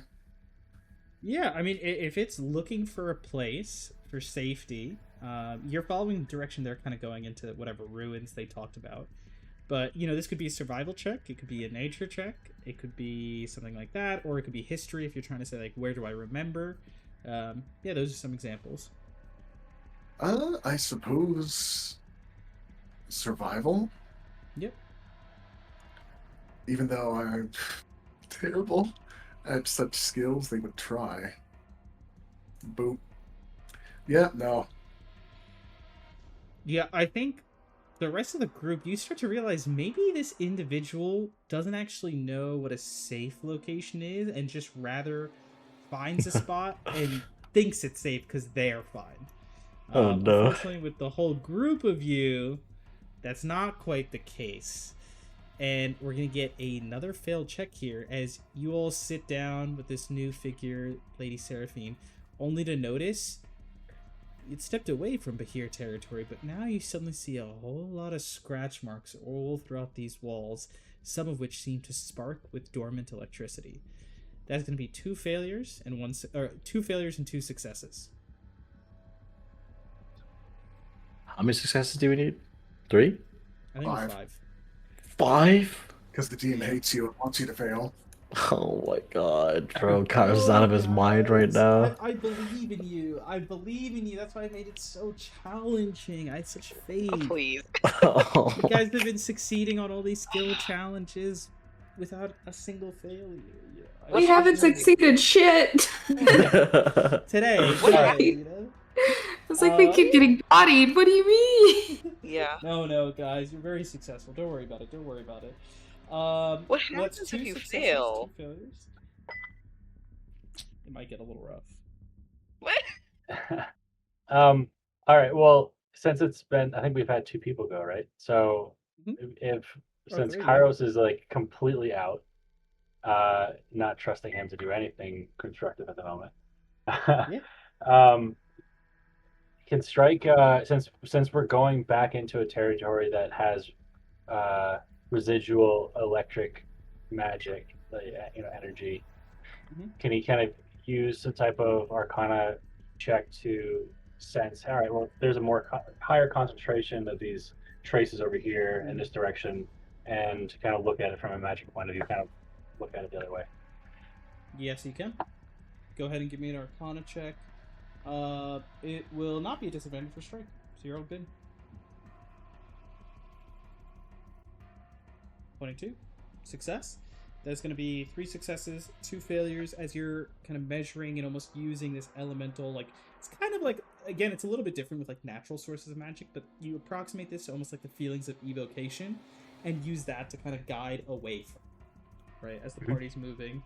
So that's 3 successes, 2 failures. Anything that Ame or Nixia would like to try, because I know you guys haven't had a chance yet.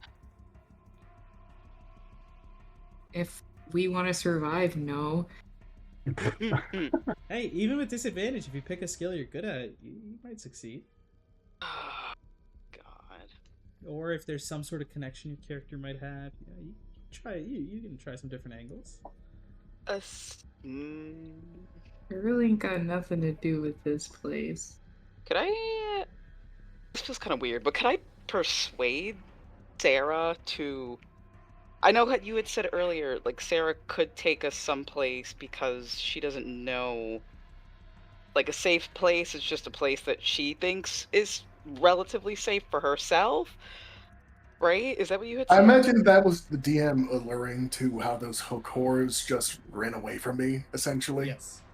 So the idea is that was like the failed check from Lady Seraphine, right? It's like her taking you to what seems like a safe spot in her eyes, but you guys immediately notice there's a shit ton of Bahir marks, and it's like, maybe She just hasn't run into anything dangerous or gotten lucky, or maybe for the same reason the hook horse ran away, hasn't fought something. But that doesn't make you feel better. You're like, oh, the more of us that are here, the more that might outweigh whatever safety she believes she had. So, yeah. I asked because I was going to, I guess, judge if I could like try to persuade Sarah to like really think about where safety is that she could take us. 'Cause it seems like she knows the terrain, but then you're saying Yeah, it's it more might like not work out. like she has a character fail to check, so she doesn't actually know what's safe for all of you. Now, I will say, along your lines of charisma for Ame, if we want to flip it to the other side, not only is it something like social, but it's also your innate abilities, right? At times, and there is this whole idea that Strike's trying to avoid the lightning. You happen to have a little bit of connection to that type of stuff. Do you want to try using something innate to see if you can resonate and walk or find where to avoid in terms of the lightning and elemental energy here? Yeah, I guess. Even though I just lost my arm. You can go ahead and give me a charisma saving throw. It's still a disadvantage, but it will be charisma saving throw as you're using your kind of innate connection. I Can don't have we any hope. But can pray we for me. flavor this? Can we flavor this in a way? Ami's Yeah. wearing Helm of the Gods and has a power to locate Fiend Celestial. Maybe kind of use the charisma check to help boost that to sense the Fiend that once we're in the area of the city. Brian, I don't know if that's necessary because at disadvantage, I rolled 2 16s plus 4. So a Okay. dirty 20. We good. 20. Hell, actually, what's charisma modifier? It's a plus 4. Oh, so this would be saving throws. So you're gonna add your proficiency on top of that too. Oh, so it would be 23. 23. Yep. So that's definitely a success. Brings you guys up to 4. As you are down, right? That's 4. Yeah, because Strike also rolled a success. So 4 successes as you're, and I think there is that element of like you're using a little bit of like the feel of the helm as a way of focusing. Because I think maybe there's this idea, because you kind of alluded to it, that you have your blade back, but do you really want to use that as your medium? And so there's a moment your free hand kind of reaches to the sword's hilt but stops just before. And you instead kind of rest the hand against the helm, and not quite using the slot like the full magic, but just using that as a sort of medium to sense outward. You pick up on these little flecks of the elemental energies and begin to avoid some of these tunnels that are more dense, maybe the major hunting grounds or paths of the Bahir here. And that will give you 4 successes. You guys just need 1 more success without hitting 1 more failure. What do you want to do? I'm not necessarily trying to take charge on another attempt, more so just as we're moving. I did want to just channel this to get a sense of these surfacers around me and the, I suppose, general area, if there's anything that pops up. So, as you cast this, looking over at Kairos, you don't sense anything. You don't sense anything with anyone else here either. So, I hate you. they seem to all hate be you. immortal. You're sick. Actually, go ahead and give me a... We're going to call this... You can make a charisma saving throw as well. Oh, I'm good at those, allegedly. 27. Oh shit. Oh my god, yeah. What the hell? You're like, oh, everything's fine, but there's a moment where you look back. It's like faint hints. That's why it doesn't immediately get detected. There's a faintest whiff of undead, almost like a holdover on Kairos. And there's the faintest hint of something else coming from Ame. And for a moment you kind of turn and squint. No, it's not from Ame. It's from his blade. A little bit of celestial and fiend coming from the sword. But yeah, nothing from the individuals themselves. He's a freak. Get him. Shut up. Oh my god. But yeah, other than that, you guys are continuing on. This is just something you take in, Lady Sarah. Anybody else want to make a check? I should. Yeah, let's go for it. How do you want to help the group out? I have the biggest peepers ever.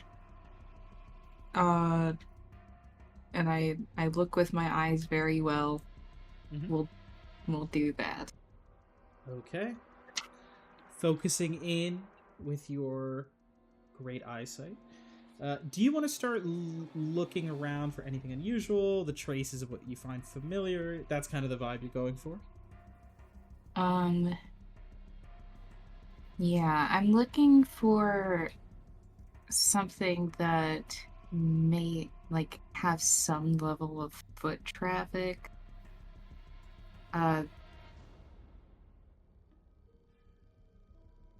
Because we can't be the only people who've ever come down this way. A little bit of something. I don't know. I'm looking. You're looking for anything unusual. Now, I will say, is there anything you want to do before you make this check? Any spell you want to cast? Any feature you want to use? Or you're just going straight to the perception check? There's something. If I could jump in, we do have someone who's practically inert that has something that can help here.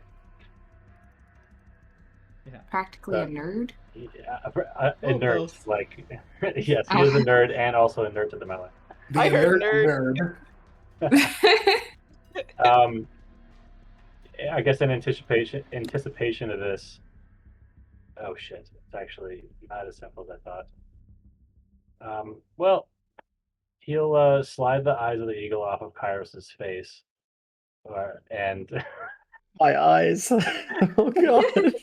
and hand it to Nixia and say, "Oh, these might help, at least temporarily. I think they probably should stay with Kairos until he can agree to give them to you. But right now, maybe you could borrow them, see if they're useful." What do they do? Also, Well, Kairos had glasses? maybe on his head, or maybe he kept them in his breast pocket. I don't know, Kairos. You can think of them as like almost arcane lenses where like he might pull them in and like it almost like lays within his like head as like a little band across the eyes. Like again, it's like kind of a temporary thing and then just puts it away. Cool. But you say, what does this do? And as soon as you put it over your eyes, Nixia, you had incredible vision, and this is something else. Your heightened like focus and attention, you can now start picking up details. Again, even with your limited dark vision, but because of how much this is improving it, like you can pick up silhouettes of things like even like now a couple 100 feet away. I can see everything. Can you see my kids love the taste of Cinnamon Toast Crunch? I don't have a witty response for this. Oh god. So Okay, but mechanically just- speaking, it gives Okay. advantage on perception, which would cancel your disadvantage. So you'd make a flat roll. Cool and awesome. I'm also gonna give myself guidance, so. Hell yeah, that's always welcome. I think Nixie is just gonna kiss her finger, then put it on her cheek. Little bit of guidance. Did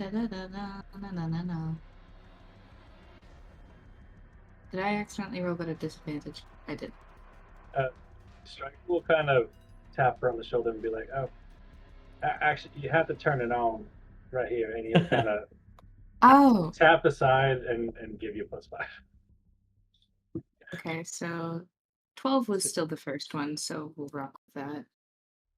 12 plus a d4 plus 5. Okay. Okay, 21. 21. Because really don't fuck with Phandelver in this one. One success and one failure left. you guys will now succeed.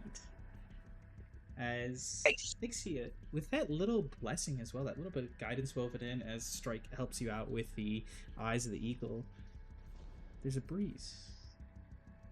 A colder than you'd expect breeze coming down one of the tunnels. And as you turn and start guiding the group there, you feel a bit more wind. Not as cold as the first breeze, but now you start to pick up on some wind and you realize, wait a minute. This sort of airflow, pretty far underground, it might either be a large cavern, chasm, some sort of open space. Maybe there's some airflow from somewhere else. And the other thing you start to pick up is you can see the details as well, but your senses, your perception overall is very high. Not just your eyesight, but your overall perception.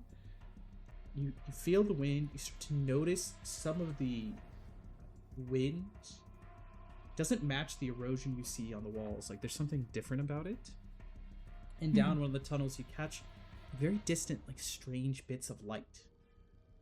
And finally, it's the feel, the taste of the air. It's not as earthy, as damp, as, like, musty as the Underdark. Something about this is fresher, different.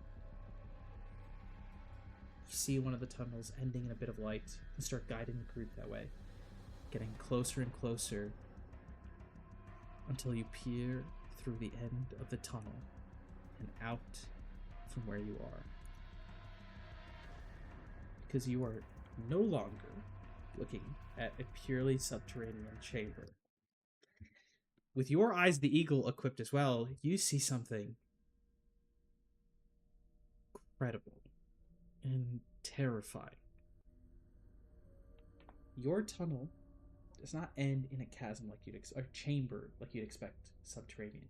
It ends with a complete drop, and you almost have to stop yourself at the end of it. As light trickles down from an evening sky, and it's the sky that you notice.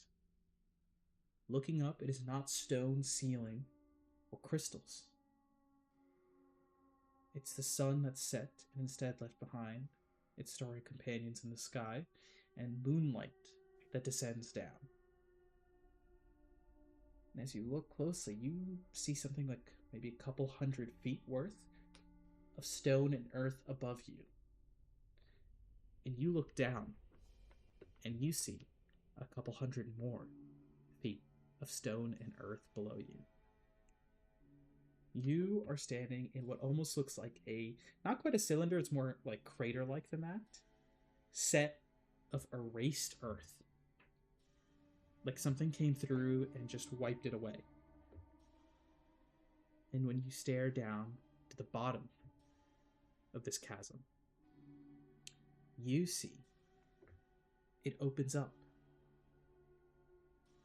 to a massive spire and ruins down below. You are standing hundreds of feet above the highest point of the ruins of Yithrin. And when you stare further and further down with the eyes of the eagle, you can see, I think it's 2 miles away in detail, you see this whole crater, this whole expanse goes down to the city, but there's a cleaner line through, almost in front of the skyship docks. Like halfway through it, you see it's been like carved through as well. You see resting at the bottom, at the deepest point of the city, an obsidian obelisk. And I think in that moment, Nixie, with all the details that you can see, you realize whatever happened right before you teleported or right after you teleported was some sort of arcane eruption that erased bits of the city and, more importantly, cleared a path all the way up to the surface. Almost like a beam of pure magic raised through the air. And I think there's the slightest... I think maybe for Dixie it's a little less intense, this feeling. But there is the slightest almost curiosity is, what if you hadn't made it out in that moment? What would have been left?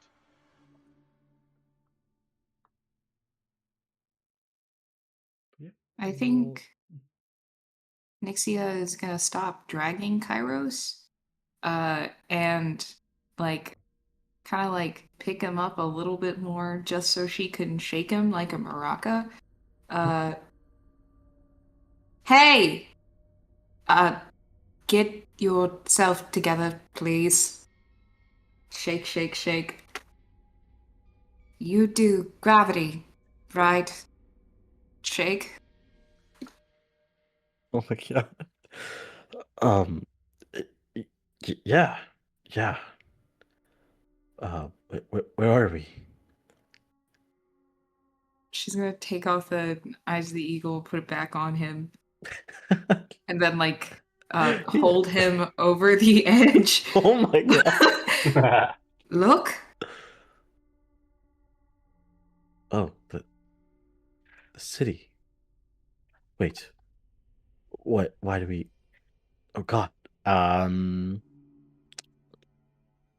How far down is the hole again? Is it within a mile? It's not a full mile, but it's almost like a couple 100 feet. You then hit the Mhm. top of where that kind of chamber of the city was, and then you know it's a couple 100 feet down to the actual base level of the city. So you're probably What I like, mean, sorry, go ahead. what I mean to say is like, can we see like the layout of the city? Yeah. We're going at it's like my classmates and Lysandra. Give me perception. Everybody's dead. I appreciate Nick just slapping the eyes on me. I can probably see. Uh, Perception, that just be base 19. 19. You look down, and through the clarity of the eyes of the eagle, and maybe just that desperation, you see movement in a central plaza, just beyond where the crater starts forming the lower levels of the city.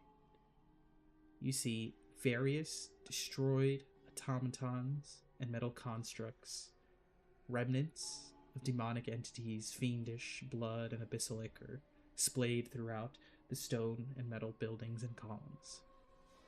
And the movement of humanoid figures walking back and forth, cleaning up the mess of what's happened here. And with a 19, you can pick out 3 individuals who've survived the encounter. Lysandra, Thessos, and Azric are all alive.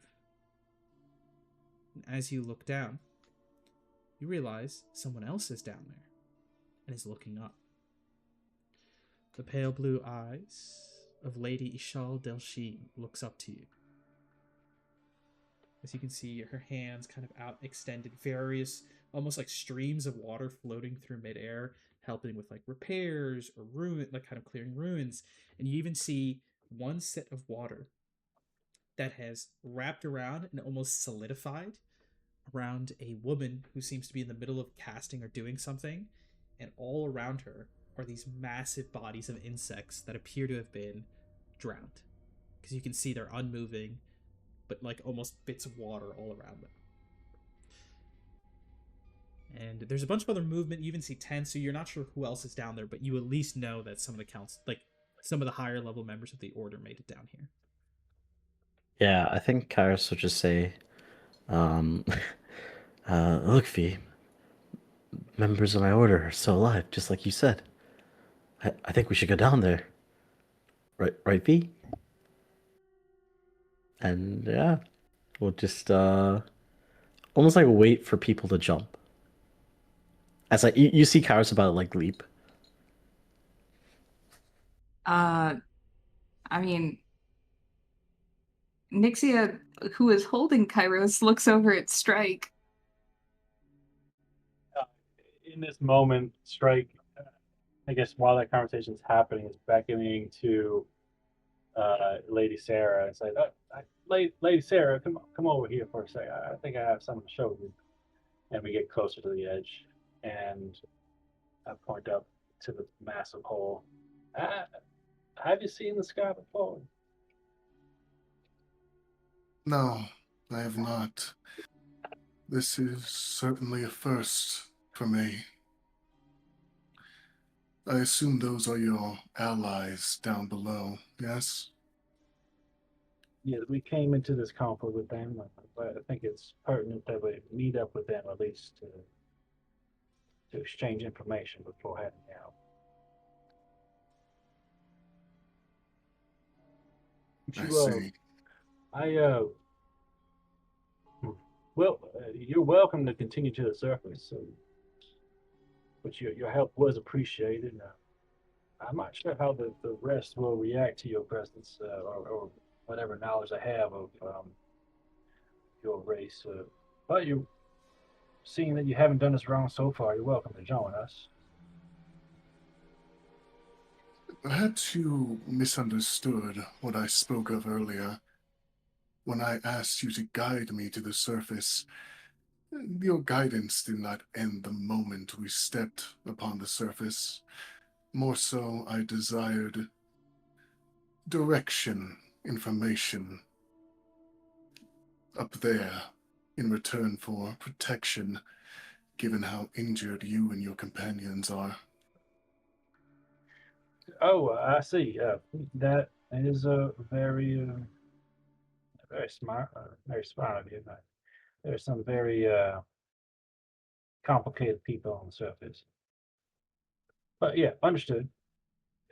Absolutely. Now, so our friend here does have the ability to help us get down um, to the ground, I believe, but his brain's still a bit scrambled. You don't happen to have an idea of how to get down there, do you?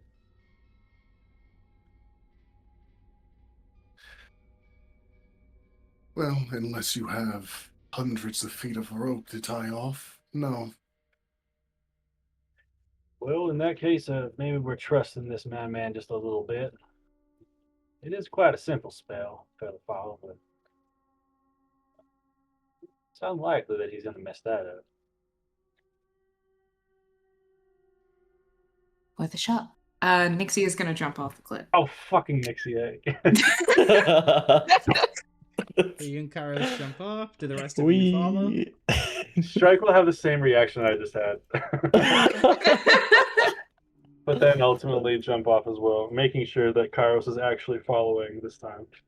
Okay, you pulling Ame along as well, helping him jump off. With one hand, just making sure there's some balance. And then Sarah, do you jump up as well?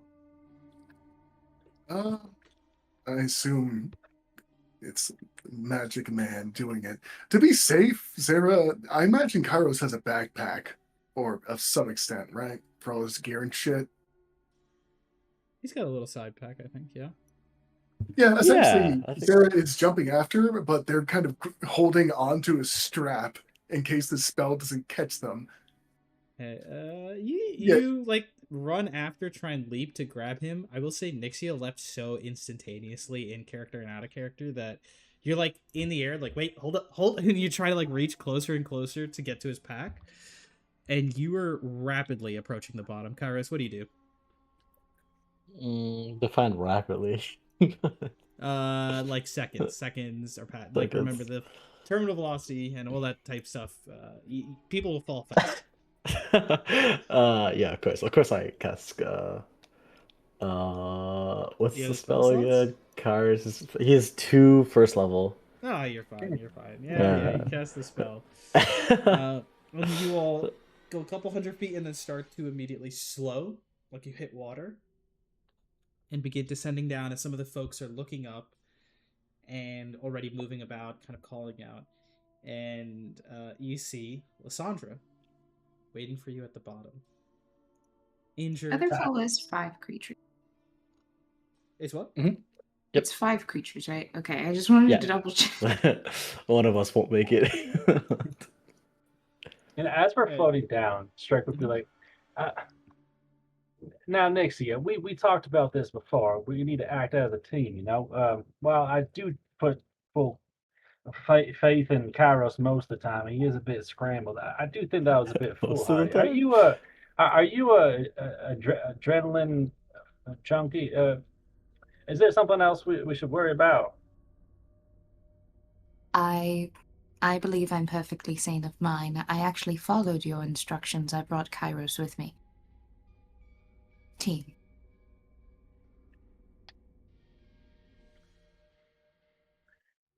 Well, that was quite risky, but I guess all is well. As we're falling. like slowly descending down. Yeah. This would be as we're slowing down towards the bottom. And as you're descending down, you see Lysandra kind of walk up, kind of matching where you guys are descending. Look up, you see she's got some bandages and the like. She's got one covering like about half her face. And she looks over. Her expression, despite the bandages and whatever injury she suffered, looks exactly the same as always, as she just goes, "Oh, I was expecting you all to come down from below, but the others found no traces, except for a crater. I was wondering where you'd turn up. I suppose you should be speaking to Lady Astarion. After all, it seems like we've succeeded." She like gestures around and then points down to where this lone obelisk sits, and you recognize it's not in a demiplane. So you think whatever happened was seemingly the demiplane got destroyed first, and then all the excess energy was still enough to burst through and create a full, like, couple 100-foot wide crater out of the Underdark. Strike will immediately say, "Oh, Lysandra, nice to see that you're still on your feet. How was the fight?" It was as I expected. Intense, dangerous, slightly annoying, as it always is with fiends and undead, but what can you expect?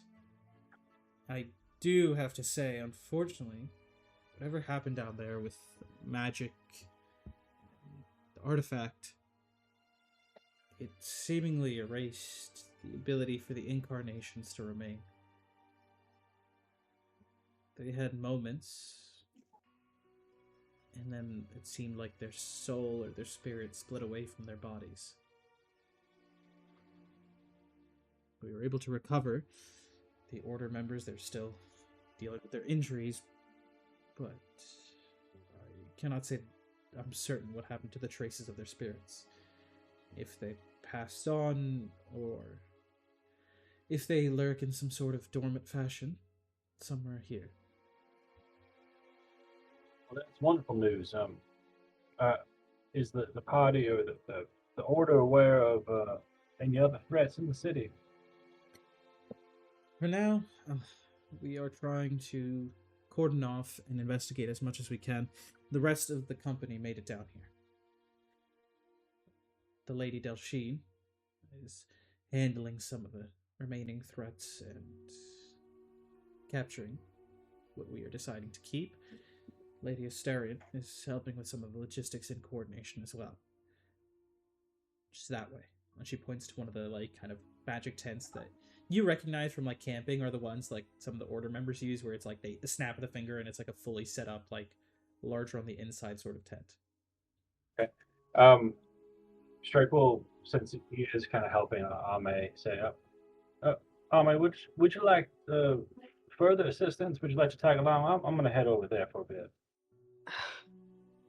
Yes, that would be fine. Okay. And slowly, but kind of trying to drag Ame a bit faster, will kind of make his way over to that tent to try to talk to either Lady Delphine or Lady Astarion. What was that?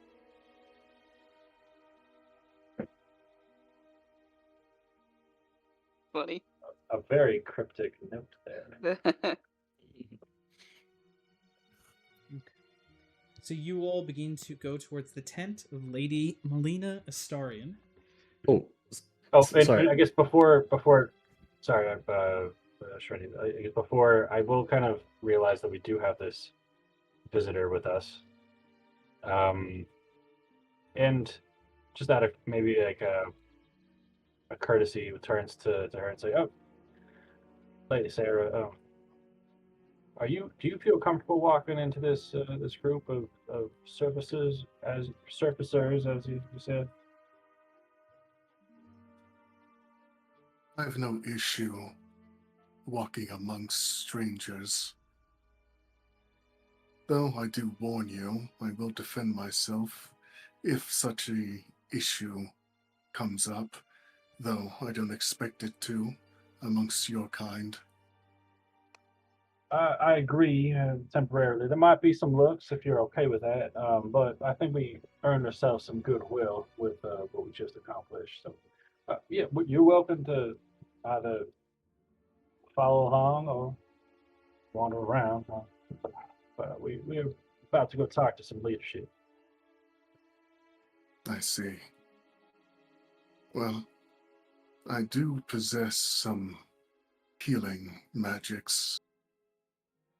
Perhaps I could attend to the wounded should you need it. As for your two fellows here, I held off, but if you wish, now that you are in the safety of your allies, I could extend some of my magics. Oh, of course. What was I thinking? No, I should have thought of that. Yeah, by all means. I mean, you can talk to them directly. Yeah, out of the four here of the group, who's the most injured?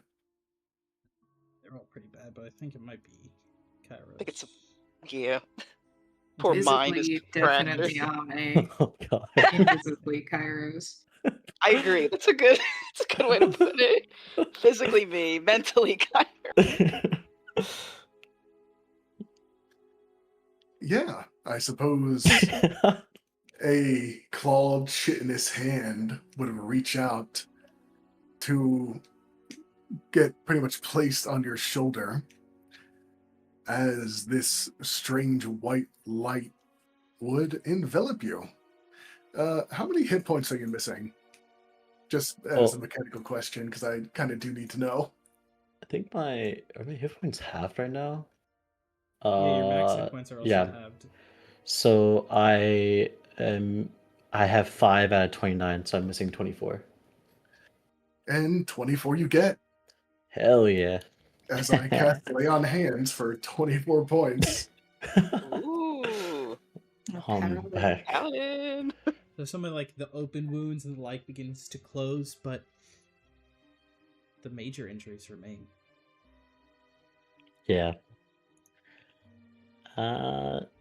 Yeah. Karis are just like, it's almost like he sort of comes out of his deranged state. It's like he's slightly waking up. Looks towards you and just gives like a wide grin and says, thanks. That really helped me. As you look up, Kairos, I'll also note Lysandra stumbles for a moment, leading you guys as she sees your face. Is Artesos and oh my god, what's his name? Azric. Artesos and Azric. Okay. They're alive, injured, as we all are, but recovering quite nicely. Splendid. That's great to hear. Thanks to the help you sent our way. And as we're walking, I think Strike will kind of head up next to her and kind of lean over and kind of explain further that well, Kairos tapped into something incredibly strong in order to get us out of that situation. This is the result. In addition, Ali over here also took some sacrifice, as I might say. It was quite difficult what we were up against.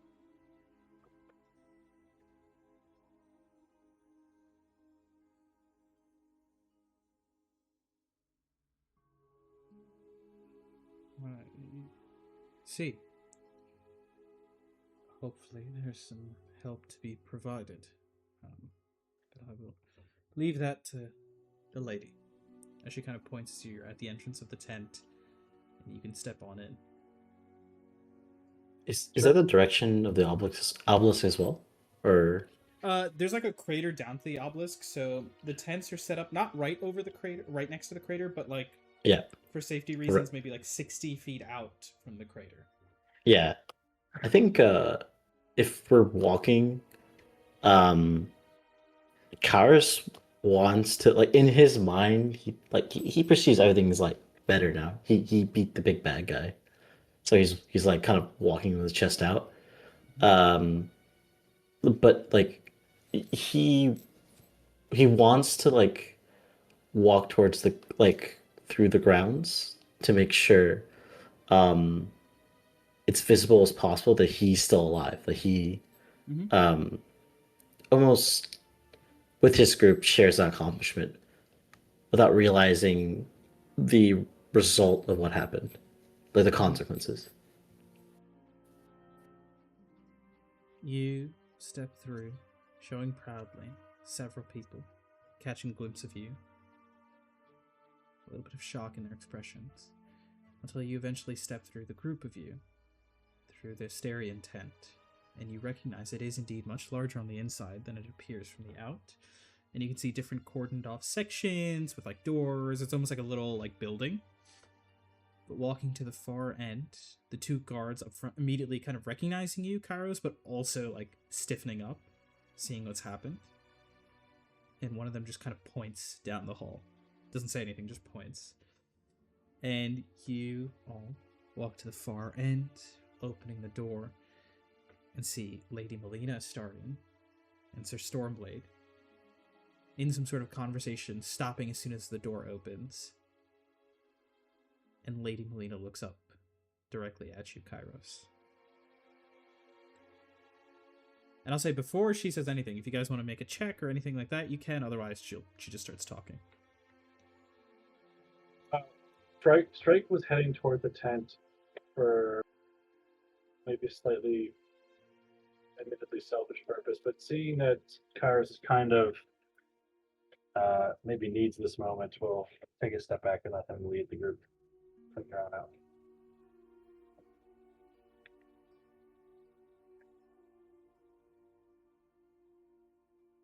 I Yeah. think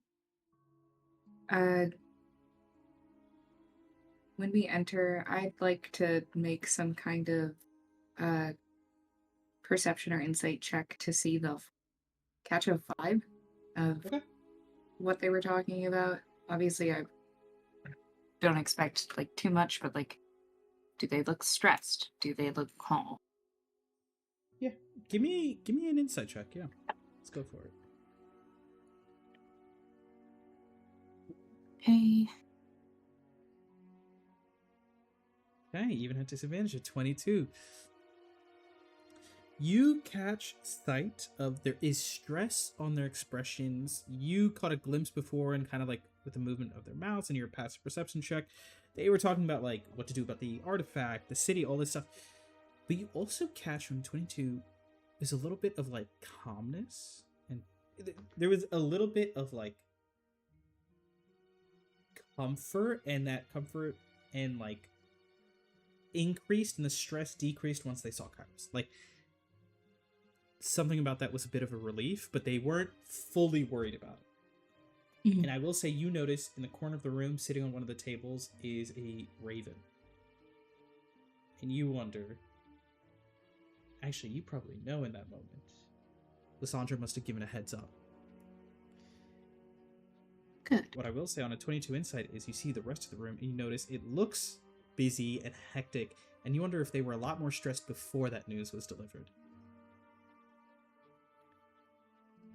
And on a 22, you're going to catch one other note. Lady Melina and Stormblade both freeze up seeing Kairos. Because there was the moment of relief seeing his cloak, but when they see his face, they freeze up. And Lady Melina almost takes a very, like, straightened approach, like, hands behind the back, looking over the documents, looking over you all, and then turning her head as if, like, multitasking. It's good to see that you all have survived. And from what Lysandra has told me, you all have performed quite well.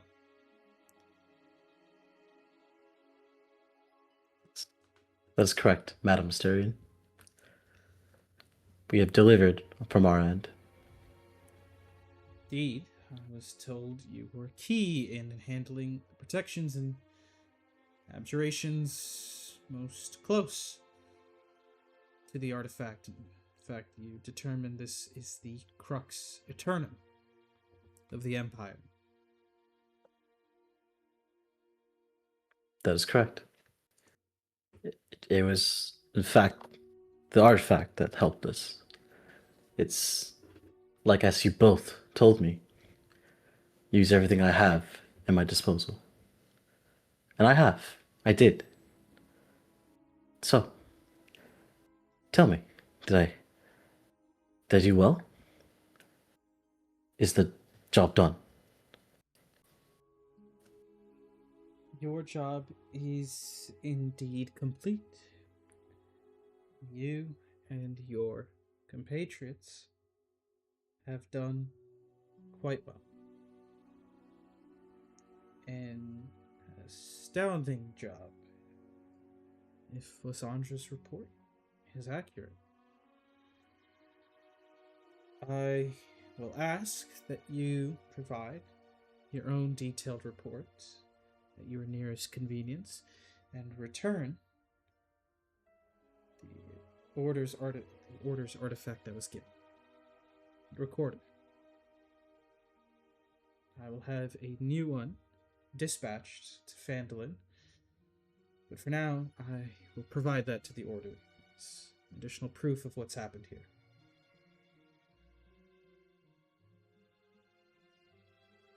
Of course. It shall be done. Anything for the Order. You've done quite well, I must say.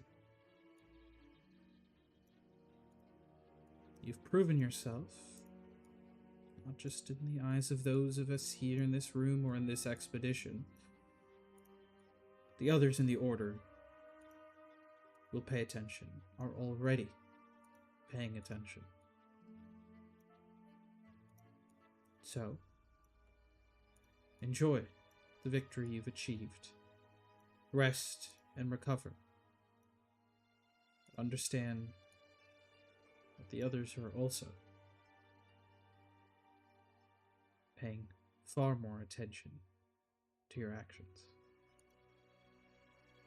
And by the way, at this point, she's already like looking somewhat in the other direction, like she's moving some stuff around or taking care of something. And in terms of your rewards, as we ascribed to before, there was a reward in gold to be handed over. I do have to admit, we had to move to platinum for the sake of space. She waves her hand, and then without even doing anything else, you see a pouch lifted up from below, raised and placed in front of you all.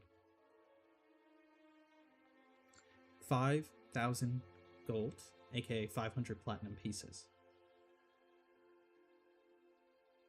Can Kairos insight checker at this moment Yeah, go ahead and insight to check. see like And yeah. And I will also say that Nixie, you might get something because you rolled insight earlier. I assume have been paying attention the whole conversation. Yes. Disadvantage. Oh god. She's not really making eye contact with you. She's not really saying much. Hard to say for certain if her words are true. I think Kairos at the moment will just kind of with his left side being burnt, he tries to smile, and it's like a half smile, barely like lifting. And he'll look towards his mother and say, not to worry. I'll do better next time. And he'll just he doesn't mind the goal, he's just gonna leave. And what she'll say as you're leaving is, if that's what you wish, best of luck, Kairos.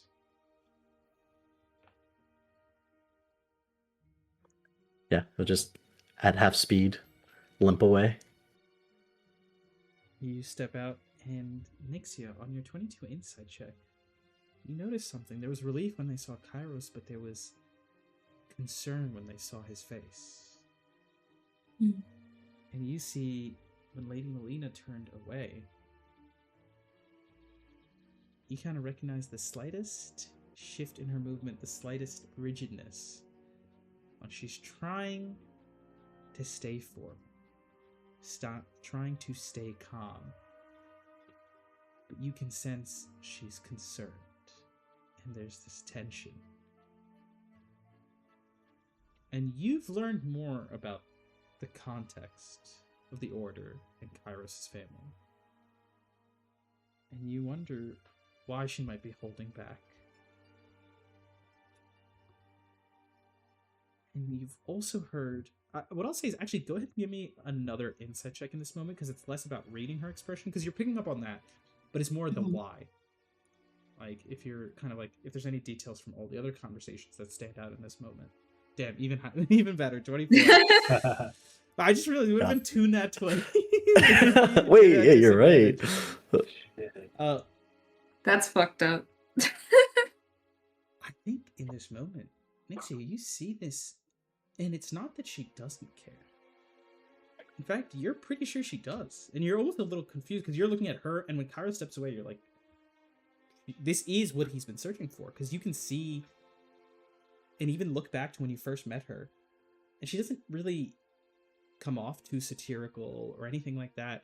She's almost in a way painfully honest in how she speaks. And every word she says right now, she means. You guys have excelled. And even that last statement from her is both, it's meant as a genuine warning that if this is the path he's following, he has to be ready for the competition. But you think about what you've learned from Lysandra, what you've learned about Kairos. You know the life he led before this, to an extent, how he's described, how others have described. Mm-hmm.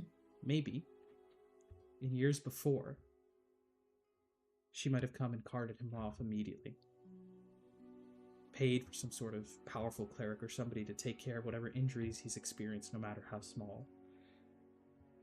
But you wonder now, in this moment, if there's a tug of war between the concern and actions she could take to try and fix all of this now, but also in acknowledging that in the time away from the family's concern, away from their resources and finances, that he's actually grown much more. And that was the point Lysandra made not too long ago, and you were there when she said it. And you wonder on the 24 Insight if Lady Melina's doing her best not to try and fix everything for Kairos. Mm-hmm. But that doesn't mean she doesn't care. Unfortunately, as you look back, you don't think Kairos caught any of that.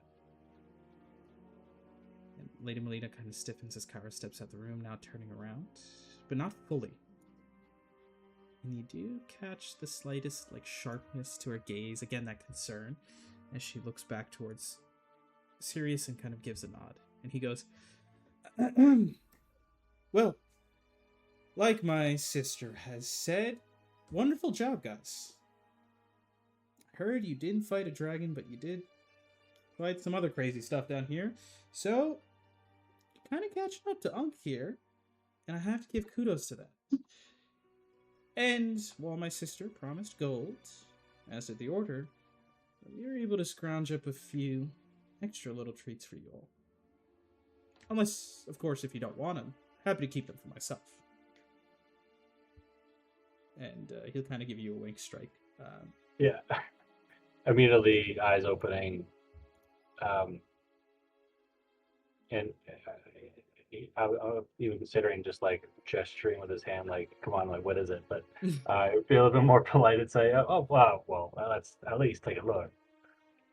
Of course. This, I think, would be of a special interest to you. And he pulls out this almost dark red crystal. It's not quite a crystal. It's not a mineral in that way. It's something that was once tied to flesh and blood. and in it holds a spark of the weave.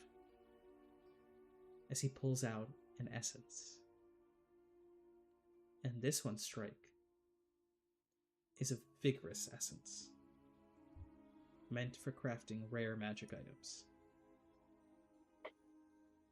As he This is a excellent find indeed.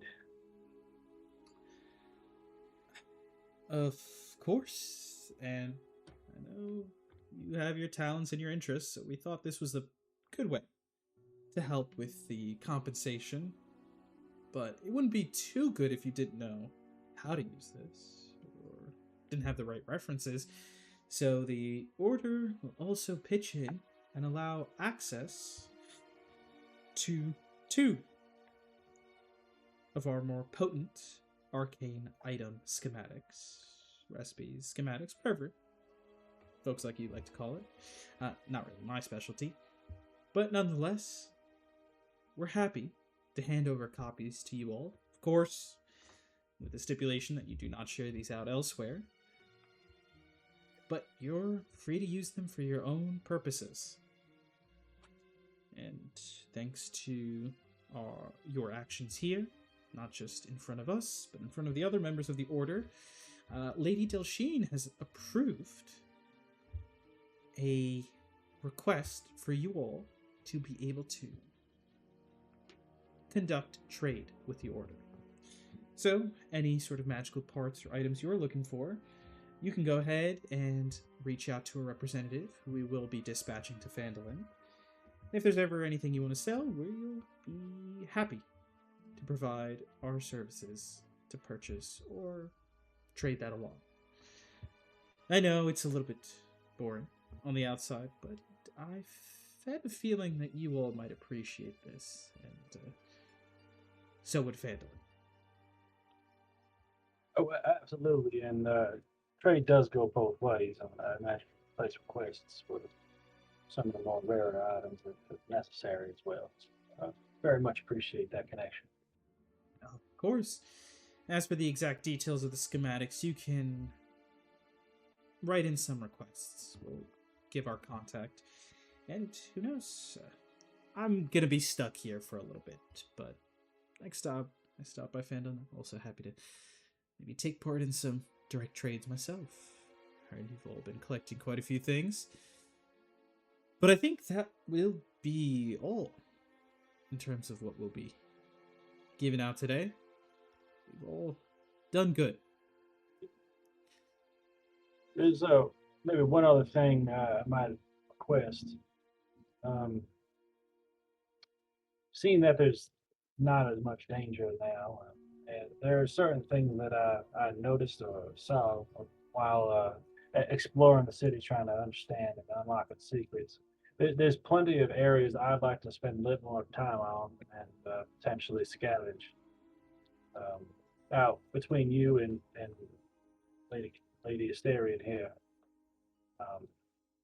maybe not leading the excavation of this city. I imagine that's going to take quite a long time, but maybe some free reign for a little bit after a rest, just to see what I could glean. Lady and Belina Asterion will then pause and be like, unfortunately, the entire ruins have now been cordoned off under the Order and the request of the Council. Whatever you've recovered from the ruins thus far will remain your own, but everything onwards will be under the purview of the Order. Now, I'm aware of your interest in more than just simple items and artifacts. The Order will be recording our findings, and we can have it dispensed to Phandelver to your manor, specifically, for review. Again, under the stipulation that it is not shared out beyond our partnership.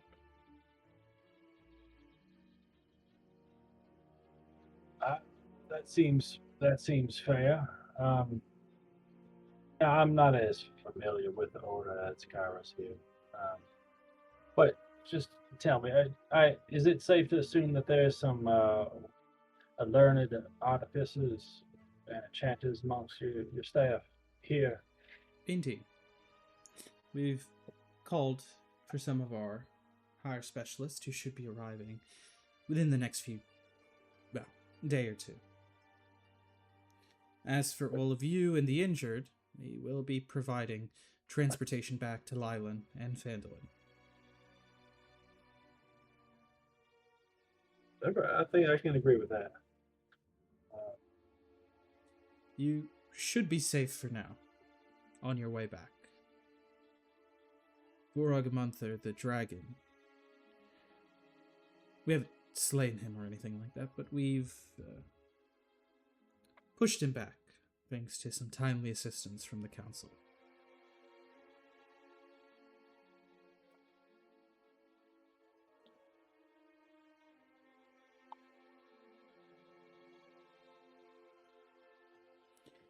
And if that's all, I unfortunately still have many duties to attend to here, but I will be having Lysandra return with all of you as well. Again. Oh, sorry. Maybe this is just above table. Did the immediate area that we were fighting before, is that visibly gone? Oh yeah, Yeah. that shit got beamed. Mm-hmm. Okay, but Oh no. the obelisk is there, but like literally the whole room's Yeah. the engine room is just gone. Oh yeah, here's like the best way. Let me see if I can draw it out for you guys, because I realized I didn't quite have a visual reference. So this was like where the city was before, right? Like this underground cavern. There was like some secret stuff that you found out where there was like a underground like space, right? You all now where is it? Now what it looks like to you is here's the surface, and it's just hundreds of feet until you finally hit the subterranean like area, and it's just like a crater. It's like the city's here with like all the spires and stuff. Actually, no, the center Like the part is city- just gone. Yeah, like it's surrounding. Like you have all the buildings up until this center point, and it's almost like there was just a blast from the center upwards. Gotcha. Yeah. So It's the you very can- did inquire about the remains of that lich. You know, so, Yeah, like, understand there- that's what- Yeah, like there is technically some pieces of the engine, like the general like idea of like, hey, there's a subterranean room to the city, but like the Mylanthier, all those other maybe bits that might have survived the engine, it's just beamed, just the Crux Eternum sitting there. Gotcha. All right. Yeah, essentially, Shrike feels like he's going to be left out of this investigation. Understand that that's going to take a really long time to sift through a whole city. Even though he's longing to kind of spend that time and do that, I think he realizes that he also has obligations, and we'll leave it to the order to kind of come up with any findings. Mhm. So reluctantly, we'll turn around. Okay.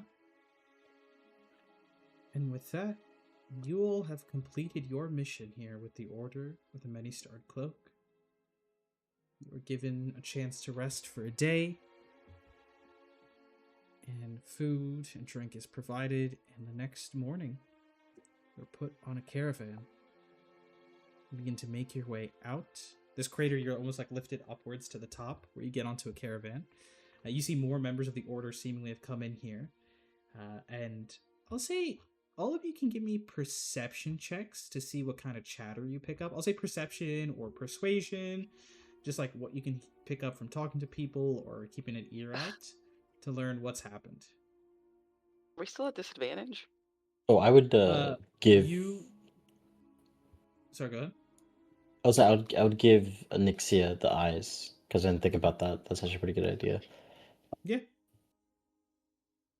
And I would say everyone loses a level of exhaustion. So I think Nixia, you go down to 1, Ame, you go down to 2. Kairos, you go down to 3. 2. Hell yeah. You're Oh, saying nice. this is- Okay, this is wait. a long rest. You're saying. That's a Mhm. fifth, a 5, right? The eyes. No, it would make your roll flat, so you'd get 16 instead of 10. Oh, okay. What? Still Still pretty good. So 16 for Nixia, 15 for Sarah. And then what about Ame? I'm not doing persuasion because I don't think Amma feels like talking to anyone right now. Fair enough. I do find it funny that Seraphine has just kind of been hovering around this group. Like I'm vaguely associated with them. Yeah, you see, like, they genuinely, because Nixia did the insight check, genuinely did not care about Sarah at all. Like, their full What the focus was on fuck? Kairos, and, like, well, the rest Oh of yeah, you, they're no, like, oh yeah, here's like some even money. beyond that, with like the Yeah. rest of the order at large, like what the fuck is that thing just following them around? I will say, because the Order operates with a lot of mercenaries, too, in this company, so, in a way, you just blend right in as just another odd, random mercenary. Who knows from what background or area. Ah, works in my favor then. Yeah. And I got an then 11. 11. Okay, so it's going to be Nixia. I think you are going to pick this up more than Sarah, because Sarah, you're kind of listening in, but you don't have the full context of some of these terms or people. But Nixia, you heard a little bit about this from, like, Kairos and his uncle, and they're mentioning, they say something about the council sending more help, and you pick up 2 names, or, like, titles. There is Councilwoman Ophala, and there's they like kind of mentioned somebody else who helped, like, either fend off the dragon or make some deal, like keep him away. The tall one above one, that part you're like, it's like seems to be some title, but you're not quite picking up on it. But yeah, somebody else important also seemingly helped out.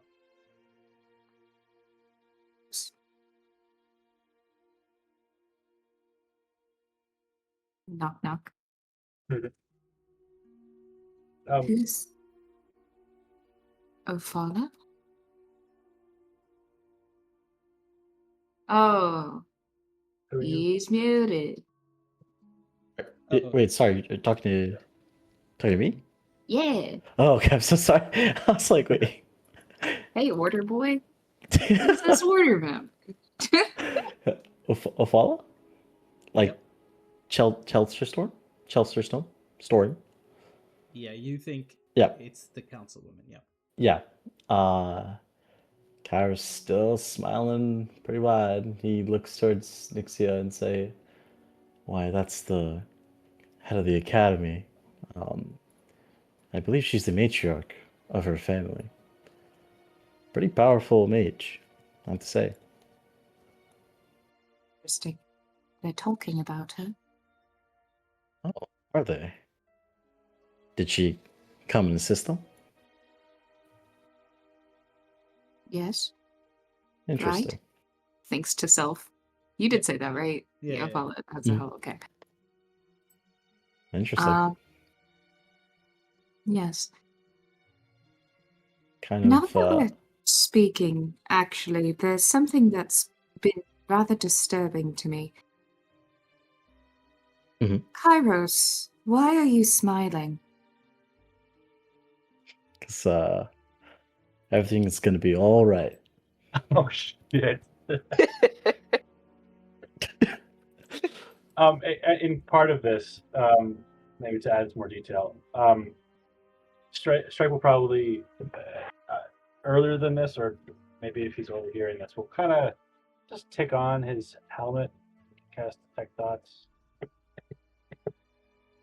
Yeah, the surface level stuff, and at least initially. On who? On Kairos or? On Kairos, because he's Yeah.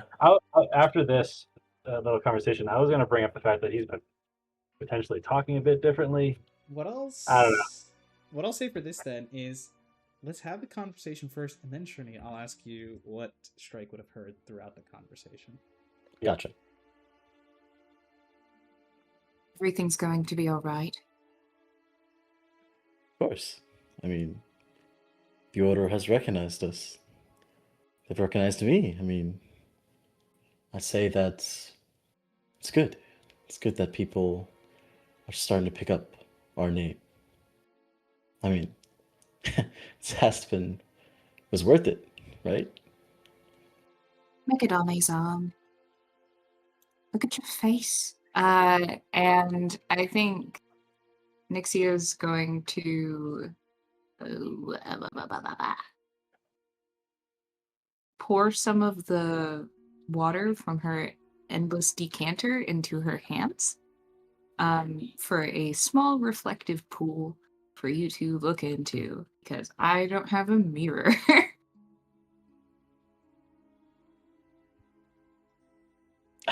Oh god. I think you see like shocking Kairish's eyes. The smile's still there. But it's almost like he like composes himself again. He says, "I see nothing but marks of a great mage." Wouldn't you say? No, I wouldn't say. And she'll part her hands to let the water drop. I don't think that there's any possible way of saying that this was the best outcome, and I don't know what you're smiling about.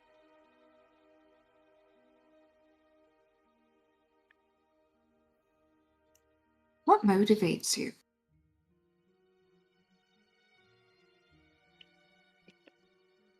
I mean,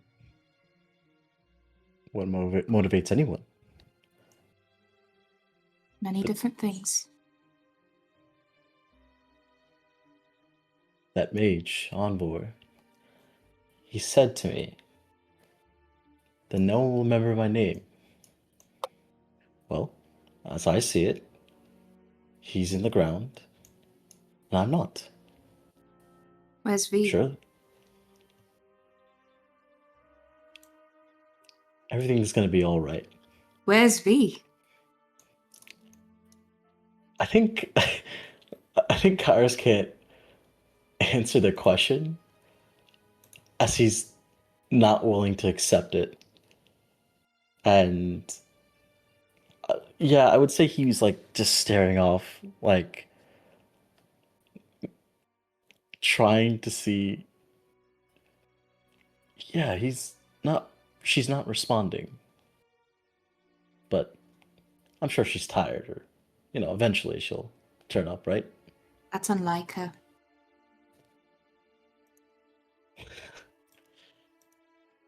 That's okay. That's gonna be okay.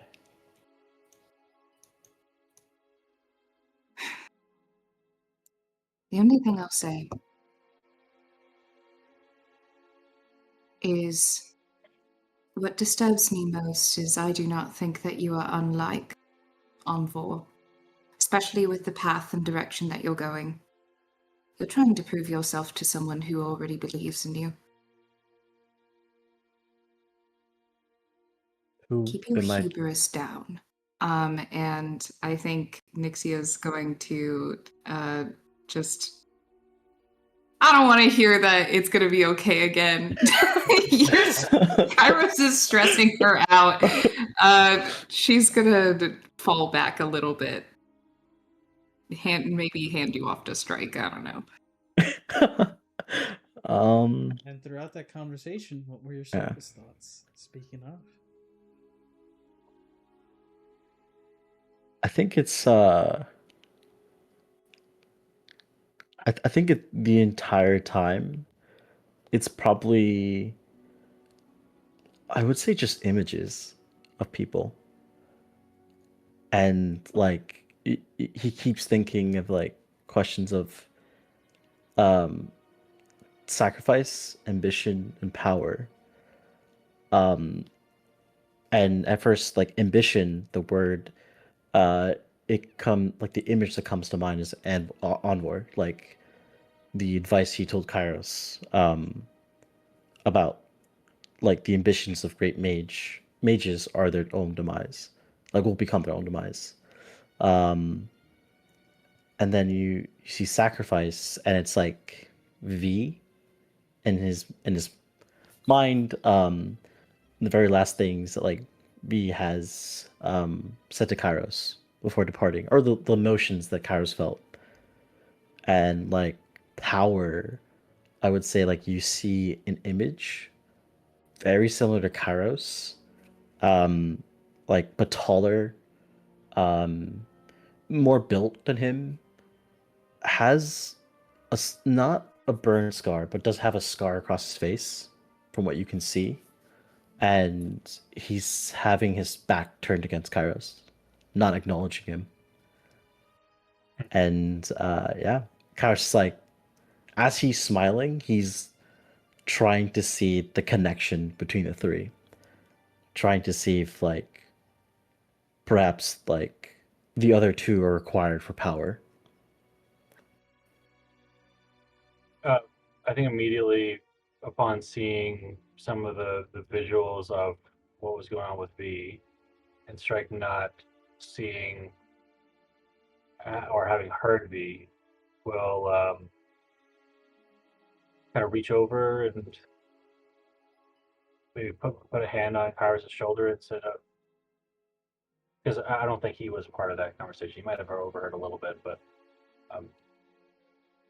Kairos, it's been a while. We've already rested a bit. Have you heard from V yet? I mean, she'll turn up eventually. She did help me a lot in the fight. I mean, honestly, I would say that Envor almost got me, and V, she saved me. Yeah, she shielded me. So I'm sure she's resting. With a kind of a concerned face, after hearing that, Strike will say, "Forgive me, friend, and we'll probe deeper." So wisdom save. Wisdom save. I think I have disadvantage. Yeah, that makes sense. Somebody call the cops. We got a psychic assault going on.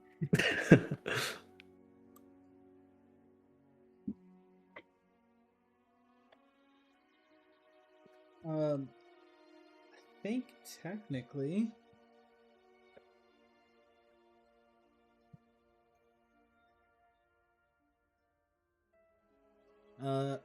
Yeah. They know that you're probing into their mind. So Yep. you probe immediately and deeper on that thought about V. Mhm.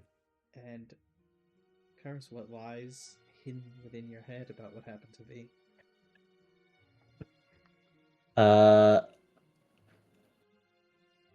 I think it's like, again, going back to imagery, it's like Kairos seeing like that bolt of magic coming towards him. Like it's like his, I would say his saner conscious, like this the in his mind where he's most like accepting of the truth. You see that just before Envor is gonna cast Powered Kill on Kairos, and there's like fear in Kairos, but then he realizes it's not his, and he notices that like V happened to jump to Kairos, and like this is something that V was like kind of showing to Kairos. It's like these emotions he was displaying. It's like fear, concern, protectiveness.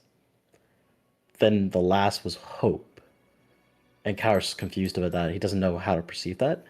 And then it's when the attack hit, Kairos feels nothing. He doesn't feel any presence whatsoever. And he's been trying to contact V, but there has not been a response.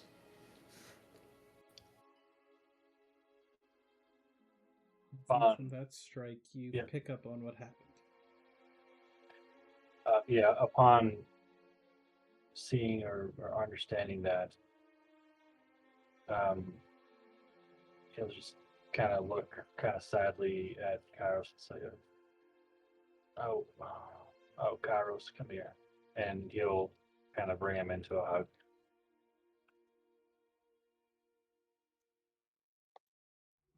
Yeah, I think hmm, Kairos does kind of like break down for a second, almost still smiling, but then like there's tears. Like he's like, and he constantly mutter like she'll turn up eventually, like she'll be there. I'm sure she'll be back in the mansion pulling some pranks. Maybe this is a prank.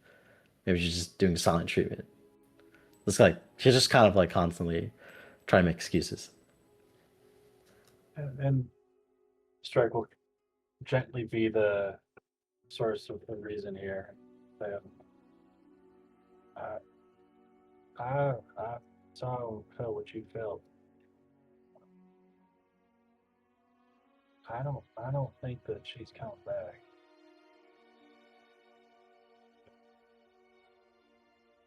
Anyway, well, I don't want to. Not that I could say for certain, but I don't think we should hold out too much hope. She very definitively did something to save you.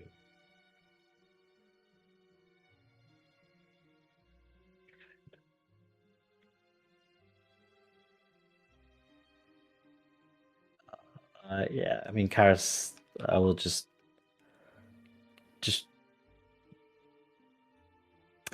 he's not willing to accept it. Um, and he'll say, um, it's, I mean, what was the point? I mean, why would she save a mage like me? I mean, what would I, what worth do I have? I mean, now she has to come back, right? Everyone's seeing me for who I am. I have power now. They see the wizard I am and what I'll become. I mean, she's going to come back. It's that's how it is. Everything's going to be all right. No, I think maybe I see it a different way. I think maybe she sacrificed herself to give you that chance. Be powerful, more powerful. Considering what the alternative would be, I think she gave you a gift. I think we should honor that.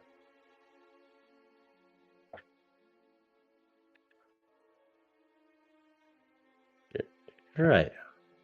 You're right. No, I understand. Yes, honor it. Anyway, I know wounds are still fresh, but maybe think on that for a bit. Maybe it'll help. I certainly will. And if you don't mind, can I clue the rest of the team in with what our suspicions are? Sure. Yeah. Um. Yeah. No. Definitely. And yeah, I mean, Kyrus is gonna like kind of. He's gonna get on top of his horse. I imagine he would cast it when they left, and he's gonna ride it. Try like try to collect his thoughts, like go back to his logical side. Um, yeah, I just think to himself. With him getting on his horse, Strike will move to Ame, and just approach and say, "How are you holding up, friend?" You don't know how I feel, Strike.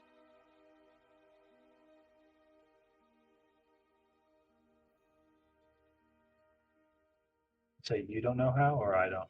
I don't. Strike. Yeah. Okay. Well, first and foremost, I'd like to maybe be the bearer of bad news. I think I was just chatting with Kairos, and I think we've come to the conclusion that be likely sacrificed yourself to save Kairos during the last few seconds of that fight with the Malfour. Um, I I got a little glimpse of a power word being used, and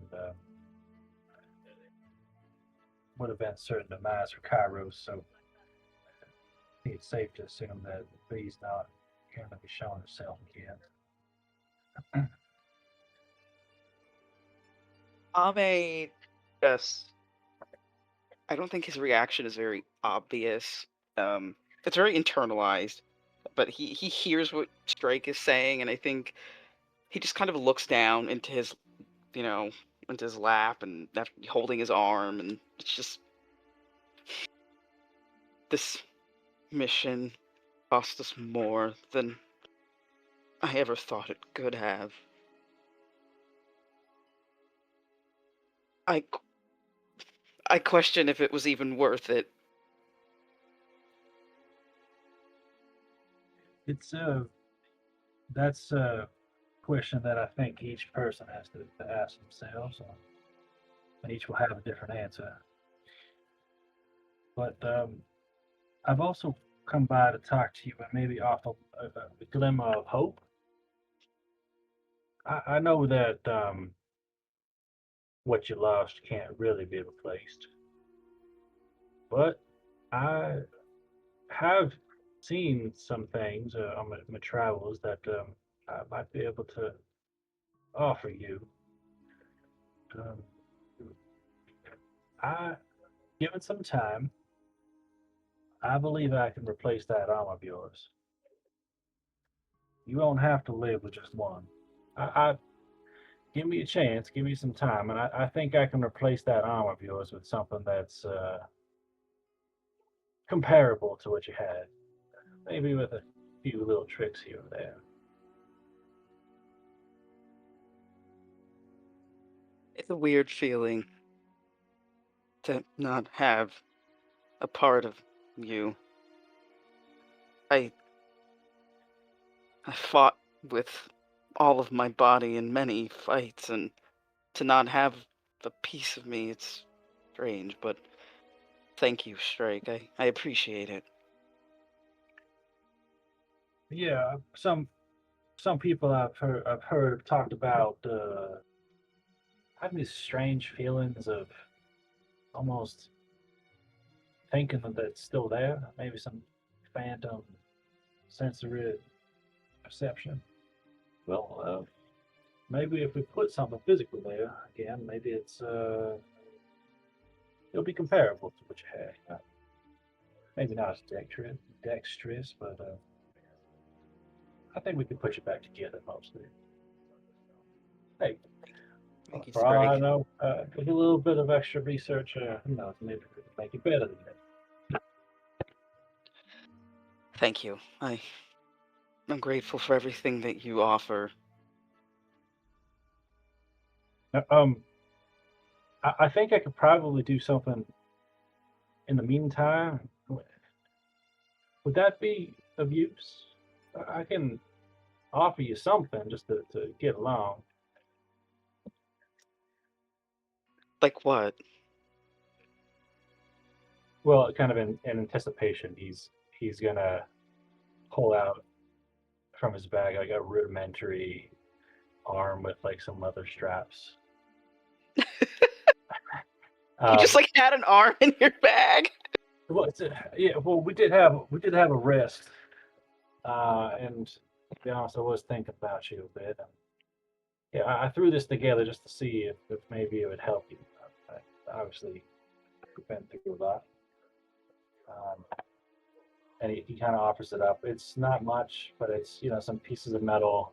It had vaguely finger-like appendages and a strap that would go over your shoulder. Um, but I'm just holding it without even offering to yet. He kind of like shows that it can move, uh, and then oddly enough, like the forearm kind of extends out a little bit. and he kind of retracts. So and then kind of offers it to at least await Ame's thoughts on the matter. Take it, Strike. Thank you. Oh, you will. Oh, wonderful. Here, let me help you put it on. And so house strap it to Ame's shoulder. Can maybe give you a little bit of a lesson on how to use it. But it's don't worry, Ame. It's very intuitive. It's you barely have to think. And unfortunately, he does start to get a little excited trying to explain what this little invention is, despite the sadness of what's going on. And then kind of reins it back in and says, "Just I think, yeah. Well, I think I have a couple ideas. Maybe I can make it a bit better with some research. But now Ame has the prosthetic arm infusion. Woo! And so what that means is, given using one of Strike's infusion slots, he now has a fully functioning arm, and it's essentially seamlessly covers or replaces a lost arm. And as a bonus action, while you're wearing it, you could extend or retract the limb up to 10 feet.